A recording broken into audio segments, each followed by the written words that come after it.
ઓમ ઓમ. થોડો અવાજ વધારજો ભાઈ, વોલ્યુમ થોડો વધારજો. ઓમ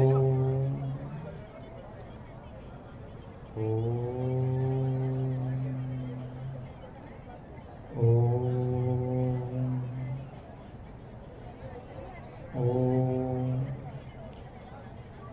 બધા 2 મિનિટ સીધા ટટાર બેસજો. આપણે બધા સાથે સાથે 3 વાર દીર્ઘ ઓમનું ઉચ્ચારણ કરીશું.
સર્વેને ઓમ જય ભગવાન. આજે આપણે બધા નર્મદા જિલ્લાના ગોપાલપુરા ગામે શ્રી નવદુર્ગા માતાજીના પ્રાણ પ્રતિષ્ઠા મહોત્સવના આ ધર્મ કાર્યમાં સહભાગી થવા, ધર્મ લાભ પ્રાપ્ત કરવા માટે એકઠા થયા છીએ. જીવનમાં મળવાના 4 સંયોગ હોય છે. કોઈ વાર મળવાનું સંયોગથી થતું હોય કે બસમાં ટ્રેનમાં મળ્યા ને થોડી વારમાં છૂટા પડીએ, એકબીજાનો પરિચય થાય ને પછી કદાચ ફરી મળીએ કે ન મળીએ.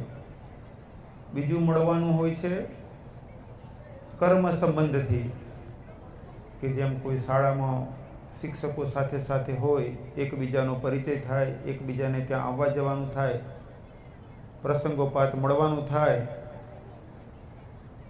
પછી બીજાની બદલી ક્યાંય થઈ તો ક્યારેક ફોન પર વાત થાય ને ફરી પાછા કોઈ પ્રસંગે ભેગા થાય ને ધીરે ધીરે સંબંધ પછી વર્ષમાં 2-4 વાર મળવા પૂરતું બાકી રહે. પછી તો આ થયું કર્મ સંબંધથી મળવાનું થયું. ત્રીજું મળવાનું હોય છે પ્રારબ્ધથી.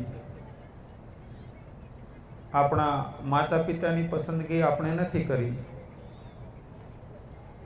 એવો યોગ તો કોઈ મહાયોગી મહાતપસ્વી વિરલાને કદાચ પ્રાપ્ત થતો હોય. તો આપણા માતા પિતા આપણને પ્રારબ્ધથી પ્રાપ્ત થયા છે. માતા પિતા, પતિ પત્ની, ભાઈ બહેન, આ બધા સંબંધો છે એ પ્રારબ્ધથી નિર્માણ થતા હોય છે. આપણા દ્વારા પૂર્વજન્મમાં કરવામાં આવેલા કર્મો અને સંકલ્પો, તે બંનેનું સમન્વિત પરિણામ એટલે આપણું વર્તમાન જન્મ અને વર્તમાન સંબંધોની પ્રાપ્તિ. ચોથું મળવાનું હોય છે નિયતિથી. નિયતિ સમષ્ટિ માટે હોય. ભગવાન રામનું પૃથ્વી પર આવવું નિયતિ હતી, ભગવાન કૃષ્ણનું પૃથ્વી પર આવવું નિયતિ હતી, શંકરાચાર્યજીનું આવવું નિયતિ હતી, વલ્લભાચાર્યજીનું આવવું નિયતિ હતી, રામાનુજાચાર્યજીનું આવવું નિયતિ હતી. તેવું જ નિયતિનું વર્તમાન કાળમાં એક મહાયોગ કે જેમાં આપણે બધા લાભાન્વિત થઈ રહ્યા છીએ, તે ભગવાન લકુલિશજીનું પૃથ્વી પર મનુષ્યની કાયામાં આવવું.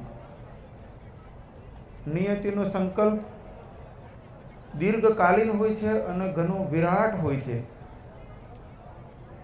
કૃષ્ણ ભગવાન દ્વાપર યુગના અંતમાં અવતર્યા અને હજુ આપણે બધાય કેટલા ઉત્સાહ ઉત્સાહથી ઉત્સવ મનાવીએ છીએ.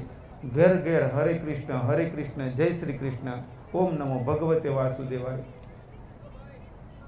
રામને આવે કેટલોય લાંબો સમય વીતી ગયો, પણ જય શ્રી રામના નારા ગલી ગલી ઘર ઘર ગુંજતા હોય છે. તો આ નિયતિ છે. આપણા સનાતન ધર્મના શાસ્ત્રોમાં એક ગ્રંથ છે શિવપુરાણ.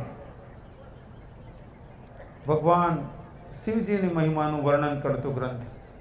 એક ગ્રંથ છે દેવી ભાગવત, માતાજીના મહિમાનું ગુણગાન કરતો ગ્રંથ.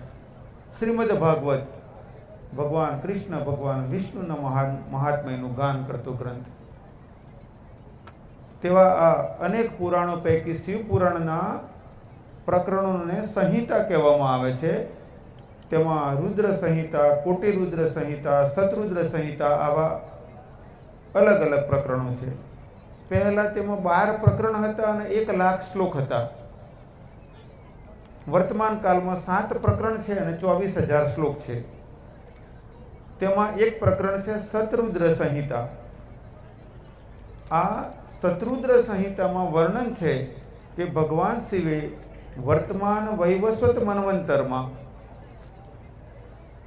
પ્રત્યેક દ્વાપરયુગ અને કળિયુગના સંધિકાળમાં અવતાર લીધો.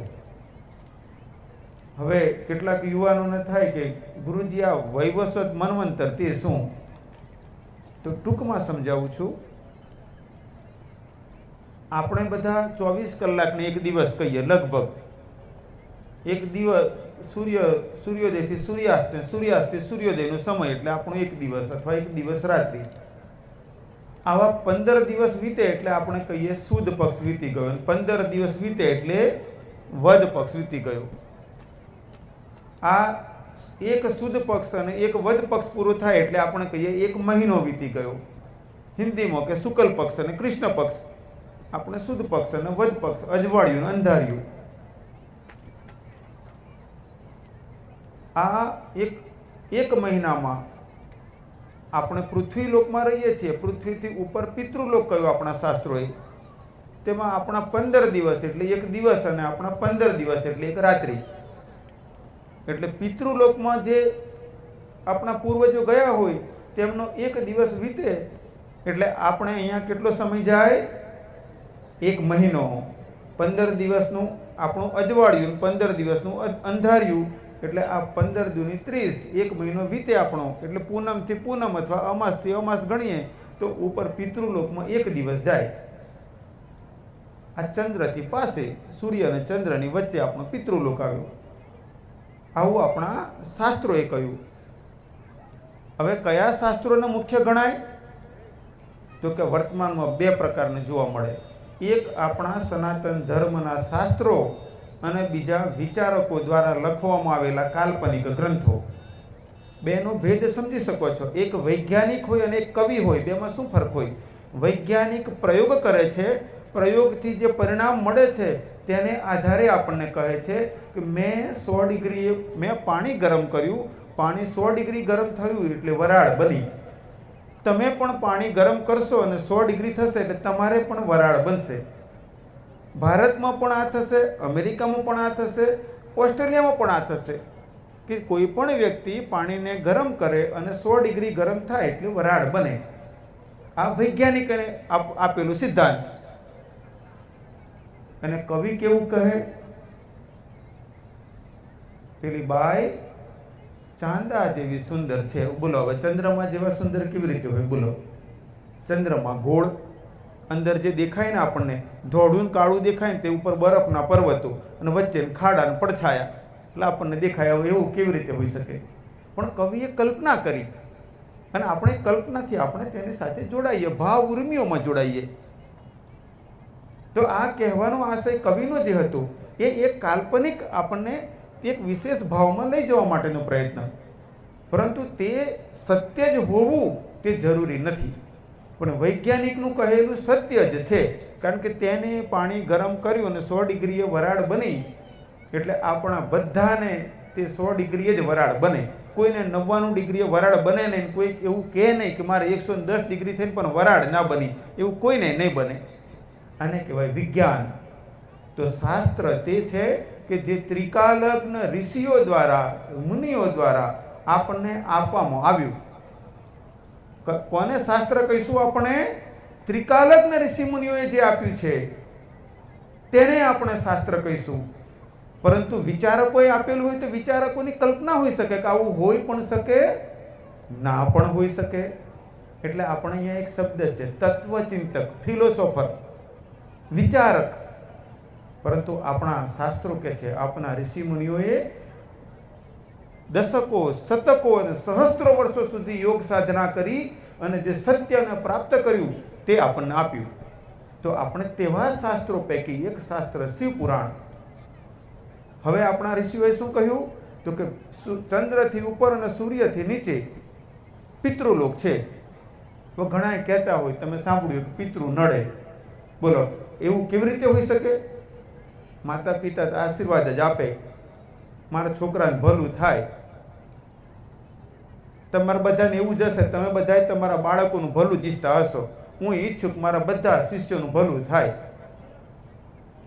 તો આ આપણામાં સહજ પડેલું છે. અને માતા પિતા કરતાં પણ દાદા દાદી તો વધારે જ છે. બાળકને કાંઈ તકલીફ હોય ને માતા પિતાની પાસે જઈને વ્યક્ત કરી શકે એના કરતાં દાદા દાદીની પાસે વ્યક્ત કરવાનું વધારે છૂટછાટ હોય. મેં આ લાભ લીધો છે ને તમે લાભ લીધો હશે ને તમારા ઘરમાં બાળકો પણ લાભ લીધા હશે. તો આપણા પિતૃઓ એટલે કે જે પવિત્ર આત્માઓ, તેમના પુણ્ય કર્મોના બળે તે ઉચ્ચ લોકોમાં ગયા છે. તે આપણું બુરું કેવી રીતે કરે? હવે આપણને સમજાવવામાં આવ્યું. પિતૃ નડે છે. બોલો, પિતૃ નડે એટલે કોણ નડે? દાદા નડે. હવે દાદા કેવી રીતે નડે? બા નડે. બા કેવી રીતે નડે? તો પિતૃલોક તે જીવાત્માઓ કે જેમને પોતાના જીવનમાં શ્રેષ્ઠ કર્મો કર્યા છે અને તે પુણ્ય કર્મોને કારણે તે ઉપરના લોકોમાં ગયા છે. ઉપરના લોકમાં, પિતૃલોકમાં. હવે કોઈ તેનાથી પણ વધારે સારા કર્મો કરે. આપણે કોઈનું મૃત્યુ થયું હોય તો ચિઠ્ઠી લખીએ, તેમાં લખીએ સ્વર્ગમાં ગયા. આપણે બધાને આપણે સિક્કો મારવો જ પડે. સ્વર્ગ ઘણું કઠિન તો છે. તો એ સ્વર્ગ ક્યાં આવ્યું? આપણા ઋષિ મુનિએ સ્થાન કહ્યું. તે સ્વર્ગ ધ્રુવના તારાની પાસે છે. હવે તમને કોઈ કહે ને કે તમે સ્વર્ગ જોયું, કહેવાનું જોયું જ નથી પણ જગ્યા ખબર છે, આવો તમને બતાવું. એ એરિયામાં જ છે જ્યાં ધ્રુવનો તારો આપણો દેખાય સૂર્યમંડળથી ઉપર, અને ધ્રુવના તારાની પાસે આપણું સ્વર્ગ આવેલું છે. તે સ્વર્ગમાં કેટલો સમય હોય? આપણું દક્ષિણાયન અને ઉત્તરાયણ. અત્યારે આપણો ઉત્તરાયણનો સમય ચાલે છે. ઉત્તરાયણ આવી ગયો ને, સૂર્ય ઉત્તર તરફ આવ્યો, મકર સંક્રાંતિ એટલે આપણું ઉત્તરાયણ શરૂ થઈ. પછી આવશે દક્ષિણાયન. તો આ આપણું એક વર્ષ, ઉત્તરાયણ અને દક્ષિણાયન એટલે સ્વર્ગનો એક દિવસ થાય. એટલે આપણા કોઈ પૂર્વજો જો સ્વર્ગમાં ગયા હોય અને સ્વર્ગમાં એક દિવસ રહે તો આપણે અહીંયા કેટલો સમય વીતી જાય? એક વર્ષ વીતી જાય. હવે સ્વર્ગમાં જો કોઈ એક મહિનો રહે તો અહીંયા કેટલા વર્ષ વીતી જાય? 30 વર્ષ વીતે આપણા લગભગ. આપણે 365 દિવસનું વર્ષ, સ્વર્ગમાં 360 દિવસનું વર્ષ. એટલે કોઈ એક વર્ષ સ્વર્ગમાં રહે તો અહીંયા આપણે છતાં કેટલી પેઢીઓ વીતી ગઈ હોય. હવે તમને થોડી વાત આ સમયની કહું, એની વચ્ચે થોડી બાપુજીની વાત કહી દઉં. મૂળ તો મારે બાપુજીની વાત ઉપર જ આવવું હતું, પણ થોડી વાર પછી આવવું હતું, પણ વાત નીકળી સ્વર્ગની એટલે કહી દઉં. હું યોગ સાધના તો કરું છું, પણ કેટલોક આગળ વધ્યો છું, હજુ લાંબી યાત્રા બાકી છે. પણ મારા ગુરુજી રાજર્ષિ મુનિજીએ યોગ સાધના કરતા ઘણી યાત્રા આગળ કરી, જેમ આપણા દાદા ગુરુ બાપુજીએ ઘણી યાત્રા કરી. તો ગુરુજી રાજર્ષિ મુનિજીએ કહ્યું કે તે સૂક્ષ્મ શરીરથી જ્યારે સ્વર્ગમાં ગયા તે સ્વર્ગમાં તેમને બાપુજી મળ્યા, અને બાપુજી અત્યારે સ્વર્ગમાં ઇન્દ્રદેવના સલાહકાર છે, આવું ગુરુજીએ કહ્યું છે. બોલો, આપણે કેટલી ખુશીની વાત. આપણને કોઈ કહેવાનું આપણી સ્વર્ગમાં ઓળખાણ છે. બોલો, તમારી છે કે નહીં કહો? મારી તો છે જ. પણ તમારા ગોપાલપુરાવાળાની સ્વર્ગમાં ઓળખાણ થઈ કે ના થઈ? ગુરુજીએ કહ્યું કે બાપુજી સ્વર્ગમાં છે, ઇન્દ્રદેવના સલાહકાર છે, તેમનું ત્યાં નામ છે દેવવસુ. શું નામ છે? દેવવસુ. હવે માન લો કે આપણામાંથી કોઈ પહોંચી ગયો ત્યાં અને જુએ આ બાપુજીનો ફોટો તો આવો હતો, તો ત્યાં તો એવા મળે નહીં. ત્યાં યુવાન શરીર છે, સ્વર્ગમાં યુવાન શરીર હોય. તો ગુરુજીએ કહ્યું કે બાપુજી સ્વર્ગમાં છે અને ત્યાં દેવવસુ નામે વિરાજમાન છે. ત્યાં એમની સેવામાં ગંધર્વો હોય છે. આપણે જેમ અહીંયા કોઈ મહેલમાં રહેતા હોય, મિનિસ્ટર હોય, નેતા હોય, મોટા પદાધિકારી હોય ને આગળ પાછળ જેમ બધા ચાલતા હોય એમ બાપુજી ત્યાં સ્વર્ગમાં નીકળે એટલે ગંધર્વો આગળ પાછળ હોય અને ઇન્દ્રદેવની સલાહકાર તરીકે ત્યાં અત્યારે એમને કાર્ય જવાબદારી છે, એમની સેવા છે. તો સ્વર્ગલોકનો એક દિવસ વીતે એટલે પૃથ્વી પર કેટલો સમય વીતે? 1 વર્ષ વીતી જાય. સ્વર્ગથી ઉપર પછી આગળના લોક આવ્યા, જનલોક, તપલોક, મહરલોક, તપલોક, સત્યલોક, આ બધા ઉપરના લોકો આવ્યા. તો આ કાળ પ્રમાણ આગળ આગળ જતાં ત્યાં વધતું જાય. છેલ્લો ઉપર આવી ગયો બ્રહ્મલોક, સત્યલોક. આપણા પૃથ્વી પર એક ચતુર્યુગ વીતે એટલે એક કળિયુગ. જ્યોતિષ શાસ્ત્રમાં કહ્યું કે એક કળિયુગ એટલે 4,32,000 વર્ષ. હવે કેટલાકે કહ્યું કે 1200 વર્ષ કળિયુગ. તો હવે તમને કન્ફ્યુઝન થઈ શકે કે જ્યોતિષમાં તો એવું કહ્યું છે કે એક કળિયુગ એટલે 4,32,000 વર્ષ અને બીજા કેટલાકમાં કહ્યું છે 1200 વર્ષ. તો બેમાંથી સાચું કયું? 1200 દિવ્ય વર્ષ એટલે સ્વર્ગના 1200 વર્ષ અને આપણા પૃથ્વીના 4,32,000 વર્ષ. હવે તમે સરવાળો ગુણાકાર કરજો, બે સેટ થઈને બરોબર આવી જશે. એટલે હવે તમે વાંચો ને કે કોઈ કહે કે 1200 વર્ષ, હવે જે ના જાણતા હોય એ એવું ગણતરી કરે. પૃથ્વી પર 1200 વર્ષ વીત્યા ને એટલે કળિયુગ ગયો, પૂરો થઈ ગયો કળિયુગ. પણ દિવ્ય વર્ષ આવું સ્વર્ગમાં 1200 વર્ષ વીતે એટલે કળિયુગ પૂરો થાય અને પૃથ્વી પર 4,32,000 વર્ષ વીતે. આપણા કળિયુગના અત્યારે 5,126-27 વર્ષ થયા છે. એટલે કળિયુગ શરૂઆતમાં બિલકુલ હજુ શરૂઆતમાં છે એકદમ. હવે આવા 4 યુગ, કળિયુગ કરતાં 2 ગણો દ્વાપર, 3 ગણો ત્રેતા, 4 ગણો સતયુગ, 43,20,000 વર્ષ પૃથ્વી પર વીતે ત્યારે એક ચતુર્યુગી વીતે. આવી 1,000 ચતુર્યુગી પૃથ્વી પર વીતે ત્યારે બ્રહ્માજીનો એક દિવસ વીતે, સવારથી સાંજ પડે. અને આવી 1,000 ચતુર્યુગી વીતે ત્યારે બ્રહ્માજીની સાંજથી સવાર થાય. આને એક અહોરાત્ર કહેવાય. આ બ્રહ્માજીના આખા દિવસમાં 1,000 ચતુર્યુગીમાં 14 મનુનો કાર્યકાળ આવે.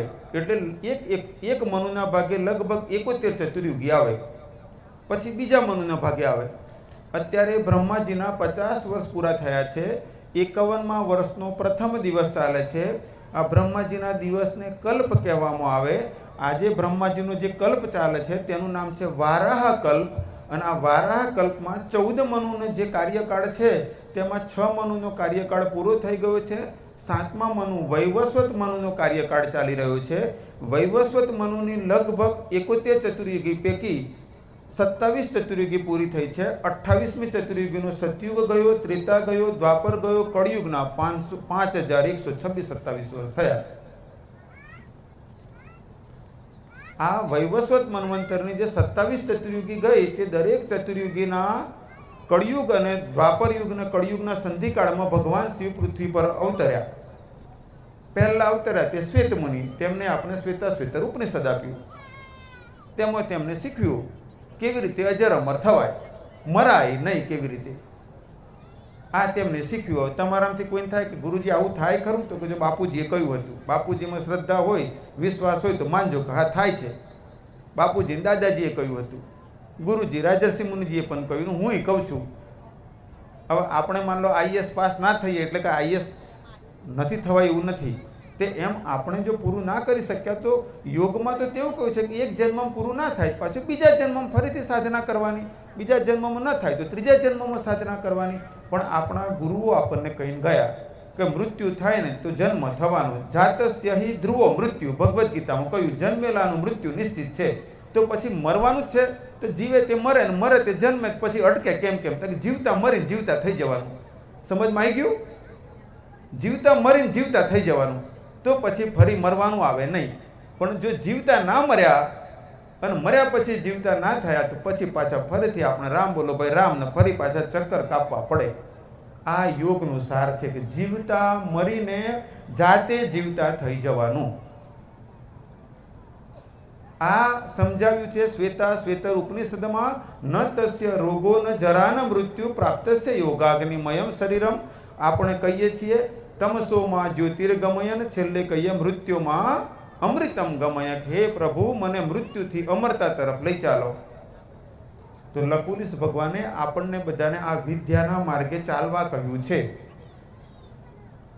અને આ ચાલવાની શરૂઆત ભગવાને 5000 વર્ષ પહેલા જે કરી હતી ત્યારે 4 શિષ્યો ગર્ગ, કુશિક, મિત્ર, કારુષ્યને જવાબદારી સોંપી હતી. 5000 વર્ષ પછી શરૂઆત કરી ત્યારે પહેલા કલકત્તાના બંકિમબાબુ શેઠ, જેમનું નામ પ્રણવાનંદજી, તેમને ઋષિકેશના જંગલમાં તપ કર્યું. 1913 થી 1930ની યોગીની એકાદશીએ તેમનું શરીર છૂટ્યું. અને પછી આપણા ડભોઈના બ્રાહ્મણના દીકરા સરસ્વતી ચંદ્ર, અને તે આગળ જતા દાદાજી એટલે લકુલિશ ભગવાન, ગુરુના ગુરુ કે ગુરુના ગુરુ એટલે દાદાજી. તો દાદાજીએ અને વિશ્વામિત્ર મુનિએ બાપુજીને દર્શન આપ્યા અને તે સંન્યાસી બન્યા. તેમનું નામ કૃપાલુ મુનિ, અને તેમને આ કાર્ય સમાજને આપ્યું. પહેલા ગુરુ પ્રણવાનંદજી તો જંગલમાં જ રહ્યા, તેમને કોઈ પબ્લિકથી સંપર્ક કર્યો નહીં. પણ આપણા બીજા ગુરુ કૃપાલુ મુનિ, કૃપાલવાનંદજી, તેમને આ સિદ્ધાંત સમાજમાં આપ્યો. એટલે સનાતન સંસ્કૃતિ પુનરુત્થાન અંતર્ગત બધા આ શિવ સંકલ્પના કાર્યો અને આપણી પ્રાણોપાસના આને સમાજમાં સ્થાપિત કરવાનો પ્રથમ આધાર સ્તંભ કોઈ હોય તો સમાજ માટે તે કૃપાલુ મુનિજી. અને કૃપાલુ મુનિ દ્વારા લકુલિશ ભગવાને જે આ સમાજને અર્પિત કર્યું, આ ત્યાં સુધી ચાલવાનું છે કે ભગવાને નક્કી કરેલા 4 જીવાત્માઓ જ્યાં સુધી મૃત્યુમાં અમૃતમ ગમય પૂરું ના કરે ત્યાં સુધી ચાલવાનું છે. એટલે નક્કી રાખજો, 1100 વર્ષ કરતો તો વધારે ચાલવાની છે આપણી પરંપરા. આવું મારું સ્પષ્ટ માનવું છે. એટલે દુનિયાના મોટા ભાગના દેશોમાં લકુલિશ ભગવાનનો ડંકો વાગવાનો છે, સનાતન ધર્મ પ્રસારિત થવાનું છે. એમાં આપણે બધા શરૂઆતના વ્યક્તિઓ છીએ. હવે હું તમને વાત પર લઈ જતો નિયતિ. તો લકુલિશ ભગવાનનું પૃથ્વી પર આવવું તે નિયતિ છે, અને બાપુજીનું આવવું તે પણ નિયતિ છે. અને બાપુજી દ્વારા આપણે બધાને જોડાવવું તે આપણને શિવજીના આશીર્વાદ છે, કૈલાસપતિના આશીર્વાદ છે. તો આજે અહીંયા આપણે બધા ભેગા થયા છીએ, એમાં મારે તમને જે વાત કહેવી હતી એની શરૂઆત મુખ્ય તે હતી કે તમે બધા ગોપાલપુરામાં બધાએ જે કૃપાલવાનંદજીનો લાભ લીધો છે, જે લાભ મળ્યો છે, જે યાદ કરો છો, તેને લગતી એકાદ મિનિટમાં તમને વાત કહું તો તમારામાંથી મોટા ભાગના ખબર હશે 51 શક્તિપીઠો છે આપણી. સતી માતાના શરીરના અંગો જ્યાં જ્યાં પડ્યા ત્યાં શક્તિપીઠ. આ કોઈ પણ શક્તિપીઠે જાઓ તો ઘણી લાંબી લાઈનો હોય, દુનિયાભરમાંથી બધા દર્શન કરવા માટે આવતા હોય. આ 51 શક્તિપીઠના 51 દેવીઓ છે, જે એ બધા જ દેવીઓના જે સ્વામી છે ભગવાન શિવ, તે ભગવાન શિવ એટલે આપણા લકુલિશ દાદા. રણછોડરાય એ કયા ભગવાન? કોઈ નવા ભગવાન છે? તો કયા ભગવાનને આપણે રણછોડરાય જે કહીએ છીએ? કૃષ્ણ ભગવાનને. દ્વારકાધીશ કયા ભગવાનને કહીએ છીએ? નવા ભગવાન છે દ્વારકાધીશ? નહીં, કૃષ્ણ ભગવાન જ દ્વારકાધીશ ને કૃષ્ણ ભગવાન જ રણછોડરાય. પણ દ્વારકામાં જઈને દ્વારકાના રાજા રૂપે બેઠા એટલે દ્વારકાધીશ કહેવાયા, અને રણ છોડીને ગયા એટલે રણછોડ કહેવાયા. એમ ભગવાન શિવે કાયામાં અવરોહણ કર્યું અને હાથમાં લકુટ એટલે દંડ ધારણ કર્યો એટલે લકુટ ધારણ કર્યો, લગુડ ધારણ કર્યો એટલે લકુલિશ કહેવાયા. એટલે નામ તો પેલા લગુડ કે લકુટને કારણે લકુલિશ કહેવાયા, પણ મૂળ તેમનું નામ શિવજી મહાદેવ. અને આ ભગવાન શિવજી લકુલિશજીની ઈચ્છાથી દાદાજી આ બધું કાર્ય કર્યું. લકુલિશ ભગવાનના કહેવાથી દાદાજીએ કાર્ય કર્યું, અને લકુલિશ ભગવાને જ્યાં પ્રેરિત કર્યા દાદા બાપુજીને કાર્ય કરવા, અને ત્યાં દાદા બાપુજીએ કાર્ય કર્યું. એટલે હું એવું માનું કે કૈલાસપતિની સીધી નજરમાં હોય, જ્યાં જ્યાં બાપુજી ગયા ને બાપુજીએ કામ કર્યું, એટલે એ કૈલાસપતિના સીસીટીવી કેમેરામાં જ્યાં જ્યાં ગોઠવાયું ને જ્યાં જ્યાં એમને મોકલ્યા બાપુજીને કે ત્યાં જાઓ, તેમ તમારું ગોપાલપુરા ગામે કૈલાસપતિની લિસ્ટમાં તો ત્યાં સિક્કો વાગેલું હશે, તો જ બાપુજી અહીં આવ્યા હોય. તે સિવાય આવો યોગ બને નહીં. એટલે આજે આપણે બધા અહીંયા ભેગા થયા છીએ, પણ આપણા બધાનું સદભાગ્ય છે કે આપણે તેવા મહાપુરુષના શિષ્ય પરંપરામાં છીએ કે જે મહાપુરુષની માર્ગદર્શક સ્વયં મહાદેવ, સ્વયં શિવજી, અને તેમને કહ્યું કે મારો શિવ સંકલ્પ છે વિશ્વમાં સનાતન સંસ્કૃતિ પુનરુત્થાન. અને અત્યારે પૃથ્વી પર જુઓ એવું કોઈ યોગમાં કહેનારો કોઈ વિરલો છે કે જે એમ કે મરવાનું નહીં, જીવતા રહેવાનું. એ તો આ લકુલિશ પરંપરા એવી છે કે એ કે ભલે ને સાધના કરતા શરીર છૂટે તો ફરી શરીર ધારણ કરીશું, ફરી છૂટે તો ફરી શરીર ધારણ કરીશું, ત્યાં સુધી પ્રયત્ન કરતા રહીશું કે જ્યાં સુધી તે અંતિમ ગંતવ્યને પ્રાપ્ત ન કરીએ. એવી હિંમત કોઈમાં હોય ને તો આ લકુલિશ પરંપરામાં છે. બાકી તો મૃત્યુમાં અમૃતમ ગમ્ય શ્લોક બોલીને વાત પૂરી કરી દેવાની. પણ એવું હોઈ શકે? કદાચ ના હોય, આવું થવાતું હશે. એટલે મોટા ભાગે આપણને એવું શીખવામાં આવે છે પૃથ્વી પર, મોટા ભાગે કે ધર્મની વાતો કરવાની, જ્ઞાનની વાતો કરવાની, ભક્તિ કરવાની એટલે આપણો મોક્ષ મળી જાય. પણ બાપુજી ગુરુજીએ આપણને આવું શીખ્યું નથી. બાપુજી ગુરુજીએ કહ્યું, દાદાજી આપણને કહ્યું કે મોક્ષ કોને કહેવાય. તો લકુલિશ ભગવાને મોક્ષ માટે 3 કન્ડિશન કહી. આપણું શરીર 5 તત્વોથી બનેલું છે અને આ બ્રહ્માંડ 5 તત્વોથી બનેલું છે. પૃથ્વી, જલ, અગ્નિ, વાયુ, આકાશ, આ 5 તત્વોના બંધનને આપણે જીતવું પડે. બીજું કહ્યું, કર્મોના ઋણાનુબંધથી મુક્ત થવું પડે. આપણે જન્મ જન્માંતરોમાં જેટલા પણ કર્મો કરેલા છે તેમાંથી જે કર્મોના ઋણ બાકી છે તે તમામ કર્મોના ઋણથી આપણે મુક્ત થવું પડે. હિસાબ કિતાબ બાકી હોય, કોઈ જીવાત્માને જવાની ઉપર કોઈની ઓળખાણ ચાલતી નથી, અહીંયા કોઈ ફ્રેન્ચાઇઝી આપેલી નથી.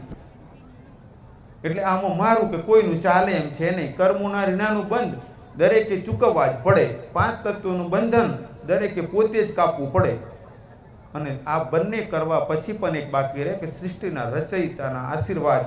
એટલે દાદાજીએ કહ્યું કે જે આ ઈશ્વરનો અનુગ્રહ, આ 3 ભેગા થાય ત્યારે મોક્ષ પ્રાપ્તિ થાય. કેટલું કઠિન છે. આપણને કહે કે તમે 7 વાર ભાગવત કથા સાંભળો પતી જાય, પછી ભાગવત કથા કરનાર તો બધાને તો મોક્ષ જ થઈ જાય ને. અને જે એમની જોડે તબલા વગાડતા હોય એમને મોક્ષ થઈ જાય, હાર્મોનિયમ વગાડતા હોય જોડે ભાગવત કથા એમને મોક્ષ થઈ જાય. તો પછી છેલ્લે ઘરડા થઈને છે તો આપણે એમાં 7 વખત જોડાઈ જઈએ, પછી આખી જિંદગીનો બધો બેડો પાર ના થઈ જાય. તો કહેવાનો મતલબ આવું આપણા ગુરુજનોએ કહ્યું, આટલું કઠિન છે. તો હવે આપણે શું કરવું જોઈએ? મુખ્ય તે વાત, આ તો ઘણું કઠિન કામ છે, તો આપણે શું કરવું જોઈએ? તો આપણે તે વાત પર આવીશું કે આપણા શાસ્ત્રોએ 4 પુરુષાર્થ કયા: ધર્મ, અર્થ, કામ અને મોક્ષ. અર્થ પુરુષાર્થ એટલે જીવન જીવવાની આવશ્યકતાઓની પૂર્તિ માટેનો પ્રયત્ન.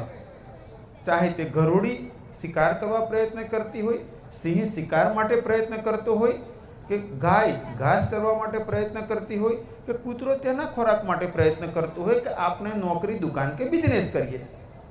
આ બધા જ પ્રયત્નો છે અર્થ પુરુષાર્થ, કે જેનાથી આપણું જીવન ટકી રહે તે માટેનો પ્રયત્ન. એમાં કોઈ PhD કરીને પ્રયત્ન કરે, કોઈ ડિપ્લોમા કરીને પ્રયત્ન કરે, કોઈ 12 પાસ કરીને પ્રયત્ન કરે, કોઈ ભણ્યા વગરે પ્રયત્ન કરે, પણ આ બધાય પ્રયત્નોમાં અર્થ પુરુષાર્થ જ કહેવાય. એટલે ગમે તેટલું એજ્યુકેશન હોય, જ્યાં ધન પ્રાપ્તિ માટેનો, મકાન માટે, જમીન માટે, ગાડી માટે, કપડાં માટે, દવા માટે, સુવિધા માટે જે પ્રયત્ન કરીએ એ અભણ વ્યક્તિ પ્રયત્ન કરે કે જંગલનો પશુ પ્રયત્ન કરે, આપણે પ્રયત્ન કરીએ, આ બધાનો અર્થ પુરુષાર્થ જ કહેવાય. બીજો કામ પુરુષાર્થ એટલે કામના પૂર્તિ કરવી. કામના પૂર્તિ ફક્ત એક જ કામના પૂર્તિ એવું નથી. આંખ, નાક, કાન, જીભ અને ચામડી, આ 5થી આપણા સંસાર ભોગવીએ. એટલે હું તમે આ સંસારમાં આપણે સુખો ભોગવવા માટે આપણા 5નો ઉપયોગ કરીએ. આંખોથી, હવે આ YouTube આવ્યા પછી તો આપણે આંખોનો ઉપયોગ વધી ગયો બધાને. એટલે આંખોથી સંસાર ભોગવીએ. પછી કાનથી સંસાર ભોગવીએ. જો ગરબા વાગતા હોય કેવા આપણે પણ થોડી વાર તો બહાર રહીએ, પછી ધીમે ધીમે પછી આપણે પણ તા થઈ મને પણ ગમે છે ગરબા ગાવાનું. તો કાનથી આપણે સુખ ભોગવીએ. નાકથી સુખ ભોગવીએ. જો ઘરમાં ભજીયા શીરો બનતો હોય ને તો ભલે આવવાની વાર હોય પણ સુખ તો ત્યારે સ્ટાર્ટ થઈ જાય આપણું. તો નાક દ્વારા સુખ ભોગવીએ. આંખ, નાક, કાન, ચામડી. તો આપણે આંખ, નાક, કાન, જીભ અને ચામડી 5 દ્વારા આપણે સંસાર ભોગવીએ. ખાઈને સંસાર ભોગવીએ અને સ્પર્શ દ્વારા સંસાર ભોગવીએ. તો આ 5 ઇન્દ્રિયોથી સંસારમાં આપણે કામનાઓની પૂર્તિ કરીએ છીએ. આને કહેવાય કામ પુરુષાર્થ. હવે આ 2 પુરુષાર્થ તો બધાએ કરે છે. પશુ પક્ષીઓને કોઈ ટ્રેનિંગ આપવી નથી પડતી, છતાં એ અર્થ અને કામ પુરુષાર્થ કરે છે. હવે આપણા માટેનો 2 પુરુષાર્થ બાકી રહ્યા, ધર્મ પુરુષાર્થ અને મોક્ષ પુરુષાર્થ. હવે કેટલાકને થાય કે ગુરુજી આ બધું કરવું જરૂરી છે? સારું ભણવાનું, નોકરી કરવાની, ખૂબ કમાવાનું, સુખપૂર્વક જીવવાનું.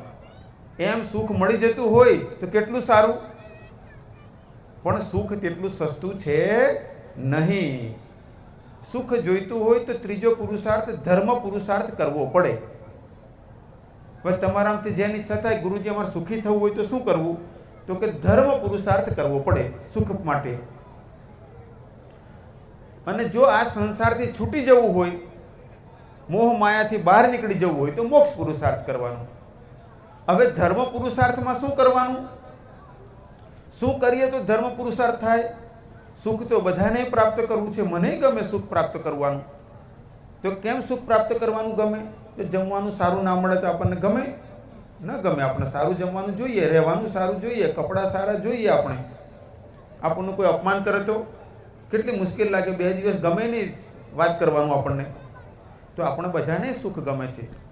તો સુખ પ્રાપ્તિ માટે વર્તમાન જીવન આપણું સુખરૂપ વીતે અને આવનારો જન્મ પણ સુખરૂપ હોય તે માટે ધર્મ પુરુષાર્થ કરવો જોઈએ. પણ ધર્મ પુરુષાર્થ મોક્ષ આપી દેશે તેવું નથી કહ્યું. એટલે 2 અલગ અલગ પુરુષાર્થ છે. તો ધર્મ કર્મ કરવું જોઈએ. હવે ધર્મ જે કમાય એ આ સંસારમાં સાચું કમાય. બાકી તો રૂઢપતિ કરોડપતિ, ઘણો ધનવાન હોય કે ગરીબ હોય, બધું બાકી વ્યવહારમાં બધું સરખું જ છે.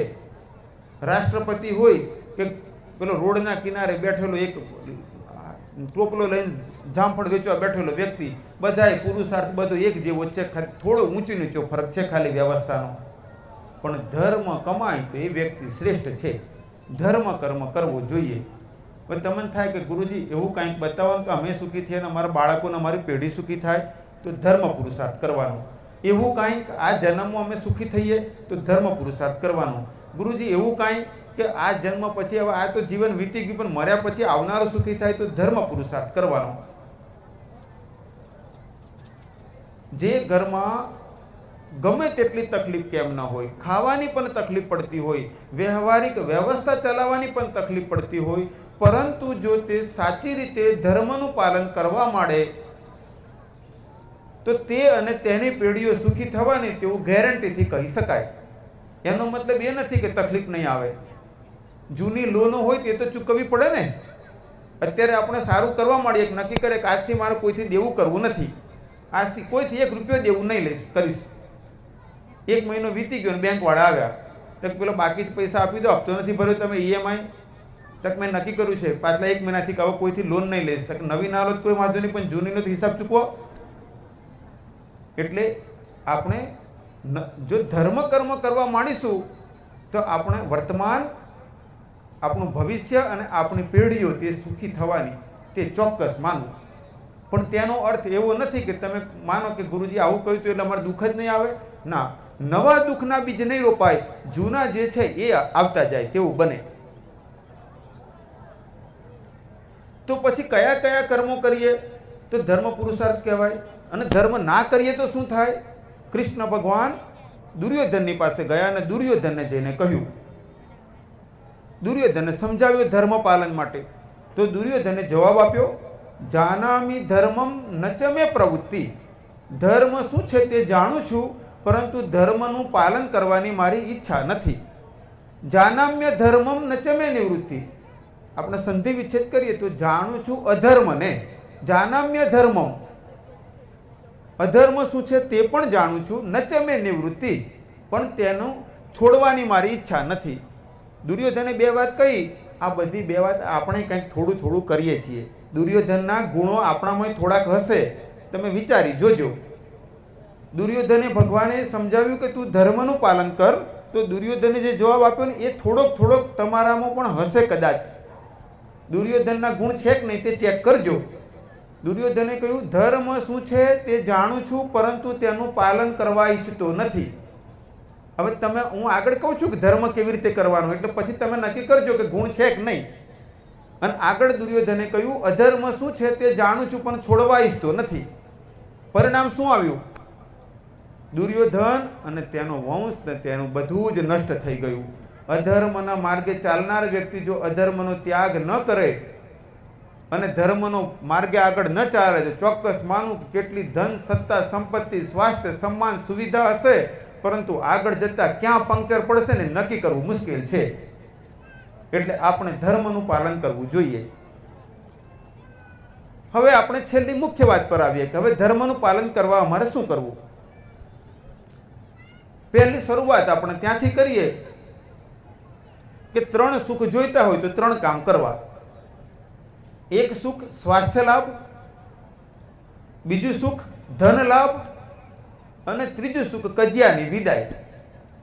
જો ઘરમાં કજિયો થતો હોય, બીમારી પીછા ન છૂટતી હોય અને આર્થિક મુશ્કેલીઓ પણ પરેશાનીઓ પેદા કરતી હોય તો 100% તો હું નથી કહેતો, પણ લાભ થશે. હા, જૂના જે આપણા હપ્તા હોય, બેંકની લોનો લીધેલી હોય એ આગળ આવે, પણ આગળનું ચોક્કસ ભલું થાય. તો 3 કામ કરવાના. કયા 3 કામ કરવાથી આ મુશ્કેલીમાંથી બહાર નીકળાય? ફરીથી યાદ કરજો, 3 મુશ્કેલી: કજિયો, સ્વાસ્થ્ય અને આર્થિક મુશ્કેલી. આ 3 મુશ્કેલી જો આપણા ઘરમાં હોય, અથવા 3 ના હોય ને 2 હોય, 2 ના હોય ને 1 હોય, તો આ પાલન કરજો જ કરજો. પણ જેના ઘરમાં 3માંથી એકેય ના હોય ને, આ 3 ના આવે એટલે પ્રયત્ન કરજો. કોઈ કે ગુરુજી હું મારામાં તો આ 3માંથી એકેય પ્રોબ્લેમ નથી, તો એટલે પાલન કરજો કે આગળ આવી મુશ્કેલીઓ ના આવે ને આવે તો ઓછી આવે. હા, ગેરંટી એટલે ના આપી શકાય કે ભીષ્મ પિતામહે કૃષ્ણને પૂછ્યું, હે યોગીરાજ, મેં મારા પૂર્ણ જીવનમાં તેવું કોઈ કર્મ નથી કર્યું કે મારે બાણશૈયા પર સૂવું પડે, તો પછી આવું ફળ મને શા માટે મળ્યું? ભગવાને કહ્યું, આપ તો યોગી છો, પૂર્વજન્મમાં જુઓ.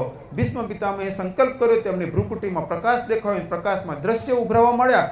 તેમને જોયું કે 72 કે 73માં જન્મમાં, પૂર્વના 72 કે 73માં જન્મમાં તેમને એક ટીડે સૂલ ભોગી થી. પતંગિયું કે તીતી ઘોડાના થોરના પાન પર કેમ બેસેલું હતું અને તેના પર બાવળની સૂળ ભોગી દીધી. તે પાન તૂટ્યું નહીં, સૂળ નીકળી નહીં, અને તે પતંગિયું કે તીતી ઘોડું ત્યાં જ તેમને તેમ ધીરે ધીરે સમય વીતતા મરી ગયો. તે કર્મ જેમ 100 ગાયો હોય અને 100 બચ્ચાઓ હોય તો ગાયનું બચ્ચું એની માની પાછળ ચાલી જાય, એને ઓળખાણ ન કરાવવી પડે કે આ તારી માં છે, તેમ આપણું કરેલું કર્મ આપણા જીવાત્માનો પીછો કરતું રહે, ત્યાં સુધી તેને ન છોડે કે જ્યાં સુધી તેનું ફળ ભોગવાય ન જાય, ચાહે યુગ વીતી પણ કેમ ન જાય. એટલે ભીષ્મ પિતામહને બતાવ્યું ભગવાને કે તમે 72 કે 73માં જન્મ પહેલા આ એક યુવાન હતા ત્યારે આ એક તીતી ઘોડાને પતંગિયાને સૂળ ભૂકી હતી, તે કર્મ તમારો પીછો કરતું રહ્યું. કુરુક્ષેત્રના યુદ્ધમાં તમને બાનુની સૈયા પર સુવાડી દીધા. આ તમને મેં એટલા માટે કહ્યું કે મેં કહેલી 3 વાતનું તમે પાલન કરો અને પછી 6 મહિના પછી આવો ને કે ગુરુજી આપે કહ્યું તું હું તો પાલન કરું છું પણ મારે તો મુશ્કેલી આવી. પાછા યાદ રાખજો કે જૂનું પાછું લેણદેન હોય. હવે કયા 3 કામ કરવા જોઈએ? મોટા ભાગના તો કંઈ કરતા જ હશો, મોટા ભાગના તો ઘરોમાં થતું હશે. ગોપાલપુરા ગામ તો હવે બાપુજી આ ગામમાં આવ્યા, ગુરુજી રાજર્ષિ મુનિજી આવ્યા, કૃપાલવાનંદજી તો આ ગામનો આત્મા જેવું છે, અને બાપુજીને પછી ગુરુજીએ પણ આ ગામમાં આવ્યા, અને મારે પણ વારે વારે આવવાનું થયું, અને કેટલાય સંતોનો લાભ પણ આ ગામને મળ્યો. એટલે અનુમાન કરું છું કે જો અગ્નિમાં લોખંડનો સળિયો હોય તો ગરમ થવો જોઈએ, પણ જો સળિયો ગરમ ના થતો હોય તો અગ્નિમાં નથી. તેમ જો આ ગોપાલપુરા ગામમાં આટલા સંતો આવ્યા, આટલો સત્સંગનો લાભ મળ્યો અને સળિયો ગરમ થતો નથી તો અગ્નિ નથી મૂક્યો, તમે સળિયાને દૂર રાખ્યો છે અને ખાલી સંતોના દર્શન કર્યા ખુશ થાવ છો. તો હવે બદલાવ કેટલો છે તમે જાતે મીટર મૂકજો, હવે ચેક કરજો. પહેલું કામ, સૂર્યોદયના પહેલા ઘરના બધા જ વ્યક્તિઓનું સ્નાન થયેલું હોવું જોઈએ. 3 મુશ્કેલી ટાળવી હોય તો પહેલું કામ, ઘરમાં એક પણ સદસ્ય સૂર્યોદયથી પહેલા સ્નાન કર્યા વગરનો ના રહેવું જોઈએ. બીજું કામ, સૂર્યોદય પહેલાં ઘરમાં સફાઈ થયેલી હોવી જોઈએ. કદાચ આખા ઘરમાં સફાઈ ન થાય તો કમસે કમ દેવસ્થાનમાં અને આંગણાની સફાઈ થયેલી હોવી જોઈએ. અને ત્રીજું સ્થાન, સૂર્યના કિરણો તમે જ્યાં રહો છો ત્યાં આવે તે પહેલાં તમારા દેવસ્થાનમાં પૂજન થયેલું હોવું જોઈએ. ભગવાનને પ્રાર્થના કરી હોય, તમે મસ્તક નમાવી હોય પૂજન કરીને. આ 3 કામ કરી જોજો તમે. 4 મહિના 6 મહિના વર્ષ પ્રયત્ન કરજો કે સૂર્યોદય પહેલાં ઘરમાં બધાને ઉઠાડી દેવાના. ઉઠો ઉઠો ચાલે નહીં. ઘરમાં ખટપટ કેટલી છે, પેલી મુશ્કેલી ચાલે તમે સાંભળતા નથી. બીમારી પીછો છોડતો નથી ને આમ આળસ કરો છો. ઊભા થાવ, સ્નાન કરો, પછી સૂઈ જવું તો 8 વાગે ફરી સૂઈ જજો. પહેલાં ઊભા થાવ, સ્નાન કરી લો. ઘરના 2 વ્યક્તિ 3 વ્યક્તિએ ફટાફટ કચરો વાળી દેવો, દેવસ્થાનમાં સફાઈ કરીને, પોતું કરીને, દીવો પ્રગટાવીને, ભગવાનના હાથ જોડીને પ્રાર્થના કરી દેવી. બોલો, સહેલું કામ છે, 1 રૂપિયાનો ખર્ચો નથી. પણ પછી આટલું ના કરીએ ને આપણા ભાગ્યના રોજના રડીએ તો આપણે મૂર્ખ વ્યક્તિ કહેવાઈએ. ભગવાન કે ભગવાન શું કે, જો એકવાર એવું થયું, કોઈ ભાઈ કોઈ જગ્યાએ 3 મિત્રો રહેતા હતા. યુવાન છોકરાઓ કોઈ જગ્યાએ સાથે રહેતા હતા.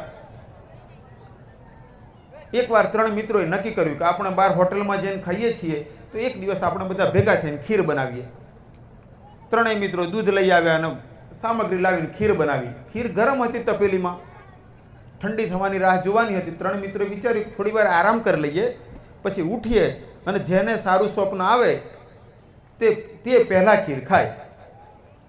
3 મિત્રોએ શરત સ્વીકારી લીધી. ખીર બનાવેલી હતી તપેલીમાં, ઠંડી કરવા મૂકીને 3 સૂઈ ગયા.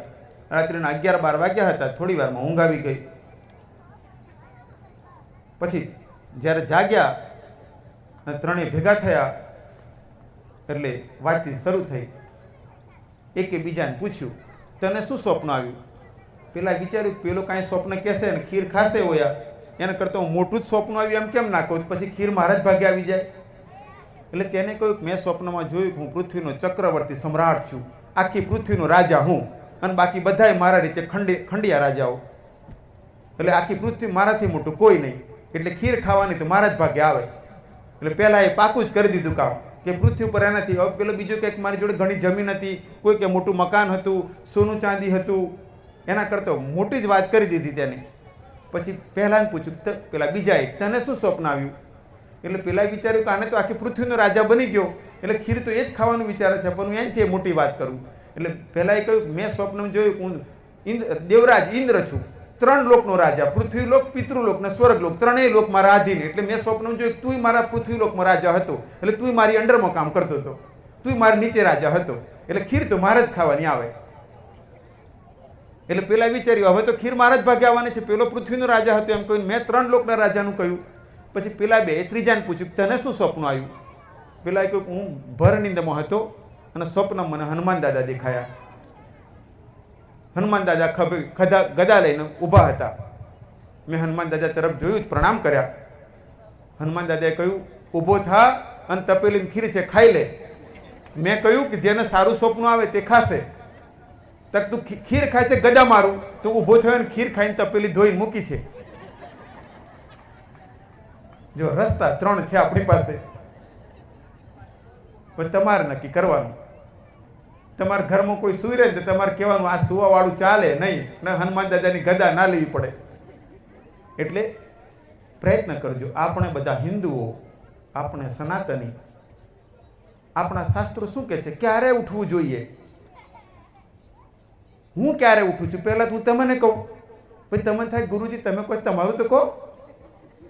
હું પ્રયત્ન કરું છું દરરોજ 3 વાગે ઉઠી જવું, દરરોજ 3 વાગે ઉઠી જવું. હા, છૂટછાટ ક્યારે હોય, રાત્રે વધારે, હું સામાન્ય તો વધારેમાં વધારે 4 કલાક સૂવું છું, પણ 4 કલાક વધારેમાં વધારે નહીં તો 1.5 કલાકથી તો 4 કલાકની વચ્ચે, ઘણા વર્ષોનો ક્રમ. પણ થાકેલો હોય તો કદાચ સમય વધારે જાય, નહીં તો સામાન્યતઃ 3 વાગે ઉઠવાનો પ્રયત્ન કરું. તો 3 વાગે કેમ ઉઠવાનું? આપણી રાત્રિ 4 પ્રહરમાં વહેંચાયેલી છે, 24 કલાક 8 પ્રહરમાં વહેંચાયેલા છે. રાત્રિમાં ચોથો પ્રહરને ઉષાકાળ કહેવામાં આવે. ઋષિમુનિઓએ, તપસ્વીઓએ ઉષાકાળમાં ઉઠવું જોઈએ, એટલે કે સૂર્યોદયથી 3 કલાક પહેલાં ઉઠવું જોઈએ. જો સૂર્યોદયથી 3 કલાક પહેલાં ઉઠી જઈએ તો ઘણું સારું.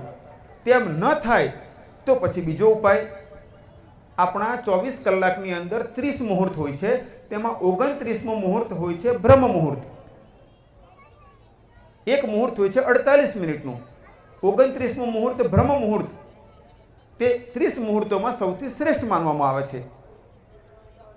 એક મુહૂર્ત હોય 48 મિનિટનું. આ 29મો મુહૂર્ત છે તે સૂર્યોદયથી 96 મિનિટ પહેલાં શરૂ થાય અને સૂર્યોદયના 48 મિનિટ પહેલાં પૂરું થાય. હવે કે તમારામાંથી કોઈને થતું હોય ગુરુજી જપ કરીએ છીએ પણ મન નથી લાગતું, ધ્યાન કરીએ છીએ પણ મન એકાગ્ર થતું નથી, ભગવાનનું નામ લઈએ છીએ પણ ભાવ નથી વધતો, તો સૂર્યોદયથી 96 મિનિટ પહેલાં સ્નાન કરીને પરવારી જવાનું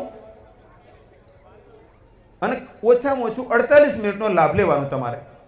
સૂર્યોદયથી 96 મિનિટ પહેલાં બ્રહ્મ મુહૂર્ત શરૂ થાય એટલે કે તે બારી, તે સમય, તે યોગ કે જ્યારે આપણે તે પરમ તત્વ સાથે સરળતાથી જોડાઈ શકીએ. આ સમય સૂર્યોદયથી 96 મિનિટ પહેલાં શરૂ થઈ જાય અને સૂર્યોદયની 48 મિનિટ પહેલાં પૂરું થાય. એટલે જેટલા અહીંયા ભક્તિભાવના વિચારો હોય ને કે જેટલા કેટલા કોઈ ગુરુજી હું જપ કરું, ધ્યાન કરું, પૂજન કરું, દીવો કરું છું, વ્રત નિયમ પાલન કરું છું, તો તમે પ્રયત્ન કરજો કે આ સમયનો વધારે લાભ લેજો. હવે સૂર્યોદયથી 96 મિનિટ પહેલાં સ્નાન કરીને પરવારેલા હોવા જોઈએ એટલે તમારે સૂર્યોદયથી 2 કલાક પહેલાં તો ઓછામાં ઓછું ઉઠવું પડે. વહેલા ઉઠી જાઓ, 3 ક્રિયા: શૌચ, મલમૂત્ર ત્યાગ કરવો, દંત ધાવન, દાંતોની મુખની સફાઈ કરવી અને સ્નાન કરવું. આટલું પરવારી અને બ્રહ્મ મુહૂર્તમાં ધ્યાન જપ કરવા બેસો. હવે કોઈ કે ગુરુજીએ મારી તો આટલી કેપેસિટી નથી, સૂર્યોદયથી 2 કલાક પહેલાં મારાથી નહીં ઉઠાય, તો છેલ્લામાં છેલ્લો રસ્તો 24 મિનિટ, સૂર્યોદયથી 24 મિનિટ પહેલાં સ્નાન કરીને પરવારેલા હોવા જોઈએ. એક ઘડી આધી મેં પુનિયાદ, તુલસી સંગત સાધકી, કટે કોટી અપરાધ. ઓછામાં ઓછું 24 મિનિટ પહેલાં, એટલે સૂર્યોદય થતું હોય માન લો કે 6:15 વાગે, તો આપણે 5:45 વાગ્યા પહેલાં સ્નાન કરીને પરવારી જવાનું અને તે 24 મિનિટનો ઉપયોગ આપણે જપ કરવા, ધ્યાન કરવા, સંધ્યા કર્મ કરવા ઇત્યાદિ માટે ઉપયોગ કરવાનો. આ છેલ્લામાં છેલ્લો. પછી એમ પૂછો કે એનાથી પછી ગુરુજી પછી કશું નહીં, ડૂબવાનું છે પછી તો ગુરુજી કોઈક રસ્તો બતાવો ને 8 વાગે ઉઠ્યા, 8 વાગ્યા પછી કશું નહીં, પછી જય શ્રી રામ, આવું આપણા શાસ્ત્રોએ કહ્યું. તો પછી ભક્તિ ના થાય? થાય તો ખરી જ. ભગવાનનું નામ તો 24 કલાક લઈ શકાય, પણ તમે ઈચ્છતા હોય કે તમારા પરિવારમાં આર્થિક સમૃદ્ધિ વધે, તમારા પરિવારમાં બીમારી ઘટે અને પરિવારમાં કજિયો કલહ ન થાય, તો આજથી જ નક્કી કરજો. દુઃખ ઘણાય વેઠી લીધા ને ઘણા જન્મોથી દુઃખ વેઠતા વેઠતા આવ્યા છીએ આપણે. 14 કરોડ યુગ કરતાં વધારે વીતી ગયા અને 12 સાંધીએ 13 તૂટે એવો આપણો સંસાર છે. તો ક્યાં સુધી આળસ? અને શા માટે આળસ? પશુ પક્ષીઓ સૂર્યોદય પહેલા ઉઠી જાય છે. તો અહીંયાથી જાઓ, જો હું કાલે પૂછું કેટલા વાગે ઉઠ્યા હતા, પછી ઊંધું ગાળવું પડે નહીં. અને ગોપાલપુરામાં આવું પૂછ્યું તું કે પેલા દુર્યોધને કહ્યું તું, જાનામી ધર્મમ નચે મેં પ્રવૃત્તિ, ધર્મ શું છે જાણું છું પણ પાલન કરવાની ઈચ્છા નથી.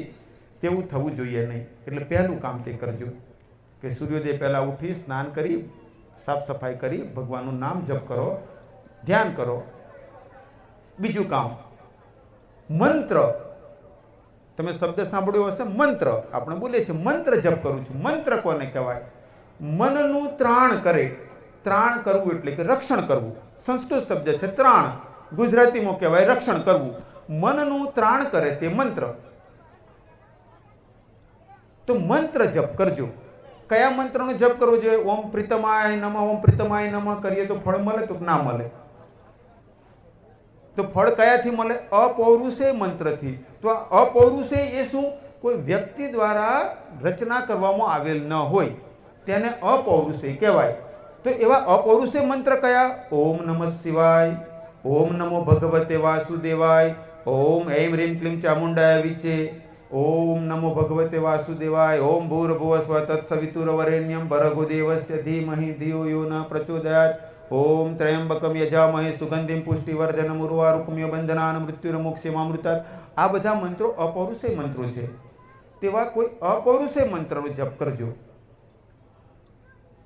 અપૌરુષેય મંત્રનો જપ કરવાથી શ્રેષ્ઠ ફળ મળતું હોય છે.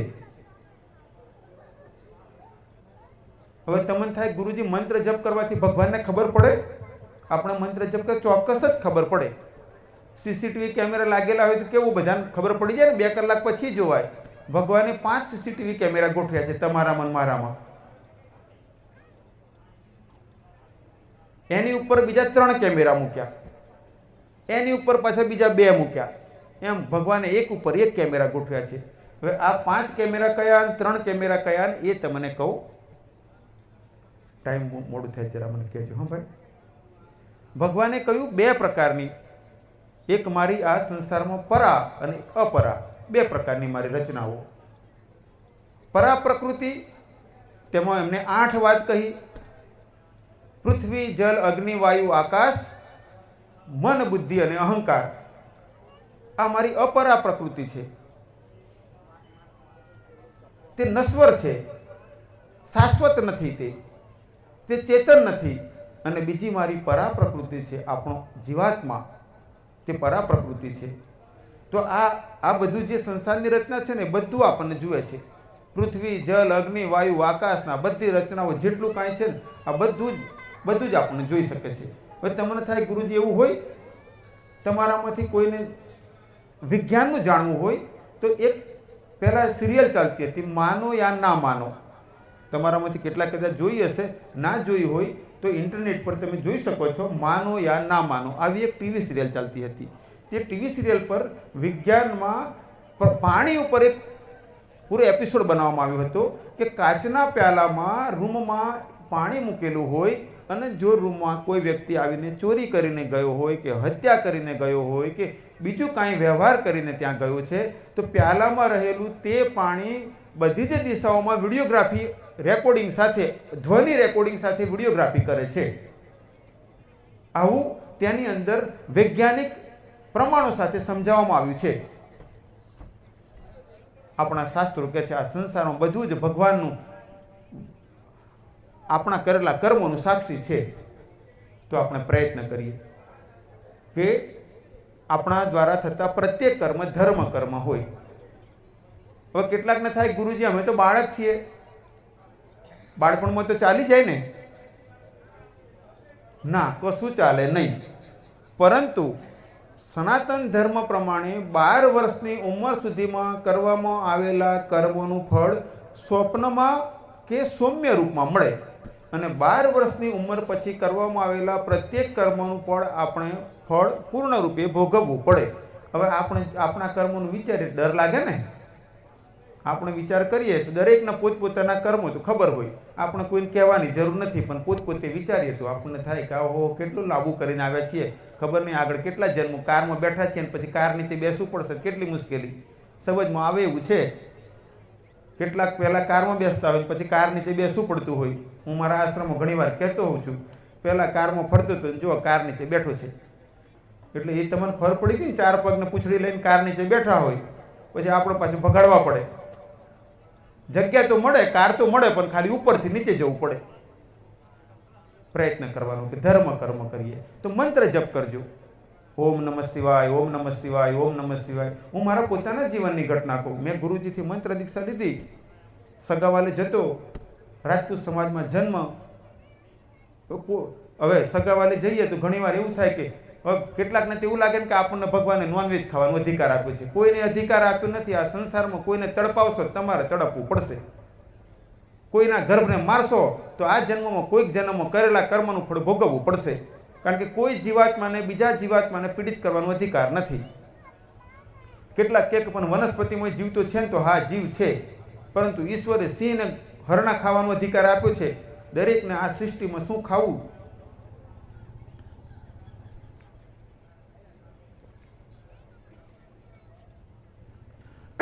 તે વ્યવસ્થા ઈશ્વરે આપેલી છે. ઓછામાં ઓછી ચેતનાથી આપણું શરીર ચાલી શકે તે આહાર લેવો જોઈએ. તો વનસ્પતિથી આપણું શરીર ચાલી શકે છે, તો પછી ઈંડા કેમ, તો પછી માછલી કેમ, તો પછી પશુ પક્ષીઓ કેમ? જો આપણે વનસ્પતિથી જીવન ચલાવી શકીએ છીએ તો પછી તેવું શા માટે? જો આપણે સંતોના શિષ્યો છીએ તો પછી આપણે આ બધું છોડવું જોઈએ. જેમને છોડ્યું હોય તે ઘણા ધન્યવાદને પાત્ર છે, આશીર્વાદને પાત્ર છે. પણ જે કંઈક રહી ગયા હોય, બાપુજીથી ઘડાઈ ગયા હોય અથવા પછી આવ્યા હોય રહી ગયા હોય, તો આજે જરા છોડજો. મોકો મળ્યો છે. માતાજી ગોપાલપુરા ગામમાં પધાર્યા છે અને આવતીકાલે માતાજી અહીંયા ગાડી તમને આશીર્વાદ આપવા બેસવાના છે. તો આજે નહીં તો કાલે માતાજીની સામે કહેજો કે માતાજી ઘણી ભૂલો કરી છે. કેટલાય બકરા અને મરઘા અને માછલા, ઈંડા ન જાણે પેલા ગુરુજીએ ભજનમાં કહ્યું છે કે આવ્યો અપરાધી આજીવ, આવ્યો અપરાધી આજીવ, અગણિત જન્મનો શરણે સ્વીકારો સદાશિવ, કર ગ્રહો અધમનો. તો આપણે ઘણા પાપ અપરાધ કર્યા છે, પણ ક્યાં સુધી આપણને પશ્ચાતાપ થવો જોઈએ, દુઃખ થવું જોઈએ, વ્યથા થવી જોઈએ કે હે પ્રભુ, મારાથી કેવા પાપ થઈ ગયા. કોઈ જીવને મેં તડપાવીને માર્યો, કોઈ બચ્ચાને જન્મ પહેલા મેં મારી નાખ્યું, કેવા કેવા મારાથી પાપ થઈ ગયા. હે પ્રભુ, ઊંઘ ના આવી જોઈએ, રાત્રે તકલીફ થવી જોઈએ આપણા જીવાત્માને, જીવાત્મા અંદરથી તડપવું જોઈએ. અને તમારે જાણવું હોય તો સબરીના જીવન વિશે જાણજો. સબરીનું લગ્ન થવાનું હતું, સગાઈ નક્કી થઈ ગઈ હતી, અને સબરીને ખબર પડી કે તેના લગ્નની અંદર પશુઓ મારવાના છે, બકરા મારવાના છે. સબરીને થયું કે હે પ્રભુ, હું એક તો ગૃહસ્થ જીવનમાં જોડાવાનું આયોજન છે, અને આ પરિવાર જ્યાં કુટુંબ પરિવાર ભેગા થઈને પશુઓને મારશે, પશુઓને પીડિત થશે ને તેને મારશે, મારે તેવું લગ્ન નથી કરવું, તેવું મારા પરિવાર સમાજમાં જીવવું નથી. સબરી રાત્રે ત્યાંથી ભાગી ગઈ અને દોડતી દોડતી ગઈ મતંગ મુનિના આશ્રમમાં. અને તે ભીલ પુત્રી મતંગ મુનિના આશ્રમમાં કેટલાક ના પણ પાડતા હતા કે ભાઈ અહીંયા નહીં, પણ મતંગ મુનિએ કહ્યું કે તે દીકરી મારા આશ્રમમાં રહેશે. અને તે મહાન ભક્ત કે જેને મળવા, ગુરુના વચનને સત્ય કરવા ભગવાન સ્વયં રામ આવ્યા, અને ભગવાન રામે કહ્યું કે એમને મુક્તિ આપવાની વાત કરી. તો સબરીએ કહ્યું કે મારા ગુરુ જે લોકમાં હોય મારે ત્યાં જવું છે, મારે મુક્તિ નથી જોઈતી. તો આપણે વિચારવાનું કે જો આપણે તો પેલી સબરી તો નાની બાળકી હતી, છોકરી નાની હતી, 12, 14, 16 વર્ષની છોકરી, અને તેનું હૃદય કાંપી ઉઠ્યું કે મારું લગ્ન ને આ પશુઓને મારવાના. તો આપણે વિચારવાનું, જે અહીંયા કેટલાય ભણેલા ગણેલા છોકરાઓ હોય ને, પણ ઘણીવાર ભણ્યા હોય પણ ગણ્યા ના હોય. આપણે બુદ્ધિમાં સમજીએ કે હું તો MSc કરેલો ને PhD કરેલો ને, હું તો ડૉક્ટર ને પ્રોફેસર ને એન્જિનિયર સાયન્ટિસ્ટ, પણ ધર્મની ભાષામાં બુદ્ધુ કહેવાય જો ના સુધરે તો. તો આપણે વિચારવાનું, ભૂલ થઈ છે સ્વીકારવાની અને સુધારવું જોઈએ. અને તમે ભૂલ સુધારશો તો કોના માટે છે? તે તમારા પોતાના માટે છે, તમારા પરિવારના માટે છે. તમે તમારા બાળકોને કેવી રીતે કહી શકશો? તો પહેલી વાત, પ્રયત્ન કરીએ આપણે કે આપણા ઘરમાં તેવું આવે નહીં, તેવું થાય નહીં. બસ મારું ઘર ભગવાનનું ઘર, મારું ઘર મંદિર, મારા ઘરમાં તો ભગવાન બિરાજે, મારા બાપુજી મારા ઘરમાં બેઠા છે, મારા શંકર ભગવાન બેઠા છે, અને માતાજી મારા ગામમાં આવીને બેઠા, અને મારા ઘરમાં કોઈ બકરાનું શાક બને, મરઘાનું શાક કે માછલી કે ઈંડા ખવાય, એ મારું ઘર તે કબ્રસ્તાન નહીં બનવા દઉં. આવું તમારા મનમાં આવવું જોઈએ. પછી એવું નહીં કે આપણે બાપુ છીએ એટલે ખાવાનું. આ વાત આવવી જોઈએ નહીં. આ બધી ખોટી વાતો ને ભૂલો છે, અને એને સુધારવાની. સારું, બીજી વાત થાય કે ગુરુજી આ તો બધું બરોબર, પણ પીવામાં તો પાપ ના લાગે ને. જો હવે મારે પાછળ કોણ બેઠું જુઓ તમે. પેલા કાલે અહીંયા છે ને સ્ક્રીન ગોઠવતા હતા, તો સુરેન્દ્રસિંહ મને કહે ગુરુજી સ્ક્રીન બાપુજીનું આ કદાચ એ જ કહેતા કે બીજા કોઈ અહીંથી લઈ લઈએ કે પછી રહેવા દઈએ. આગળ પેલી સ્ક્રીન ગોઠવે તો પેલું પાછળ ઢંકાઈ જાય. મેં કહું બાપુજી તો સ્ક્રીનની પારે દેખાય એમ છે, એટલે ખસેડવાની જરૂર નથી, બધું દેખાય છે એમને. આપણે બીજી વાત વિચારીએ. એકવાર એવું બન્યું, કોઈ રાજાએ કોઈ ભાઈને બોલાવ્યા, તેમને કહ્યું કે તમને એક સજા કરવામાં આવે છે. અહીંયા 4 રૂમ રાખેલા છે, 4 રૂમમાંથી તમારે એક રૂમનો ઉપયોગ કરવાનો છે. જો તમે તેમ નહીં કરો તો મૃત્યુદંડ આપવામાં આવશે. રાજાએ કઠોરતાપૂર્વક કહ્યું. પેલા ભાઈ કાપી ઉઠ્યા. પહેલા રૂમમાં જઈને જોયું તો એમાં રૂમમાં દારૂ હતો, મદ્યપાન. તો શાસ્ત્રોમાં કહ્યું છે મદ્યપાન પાપ છે.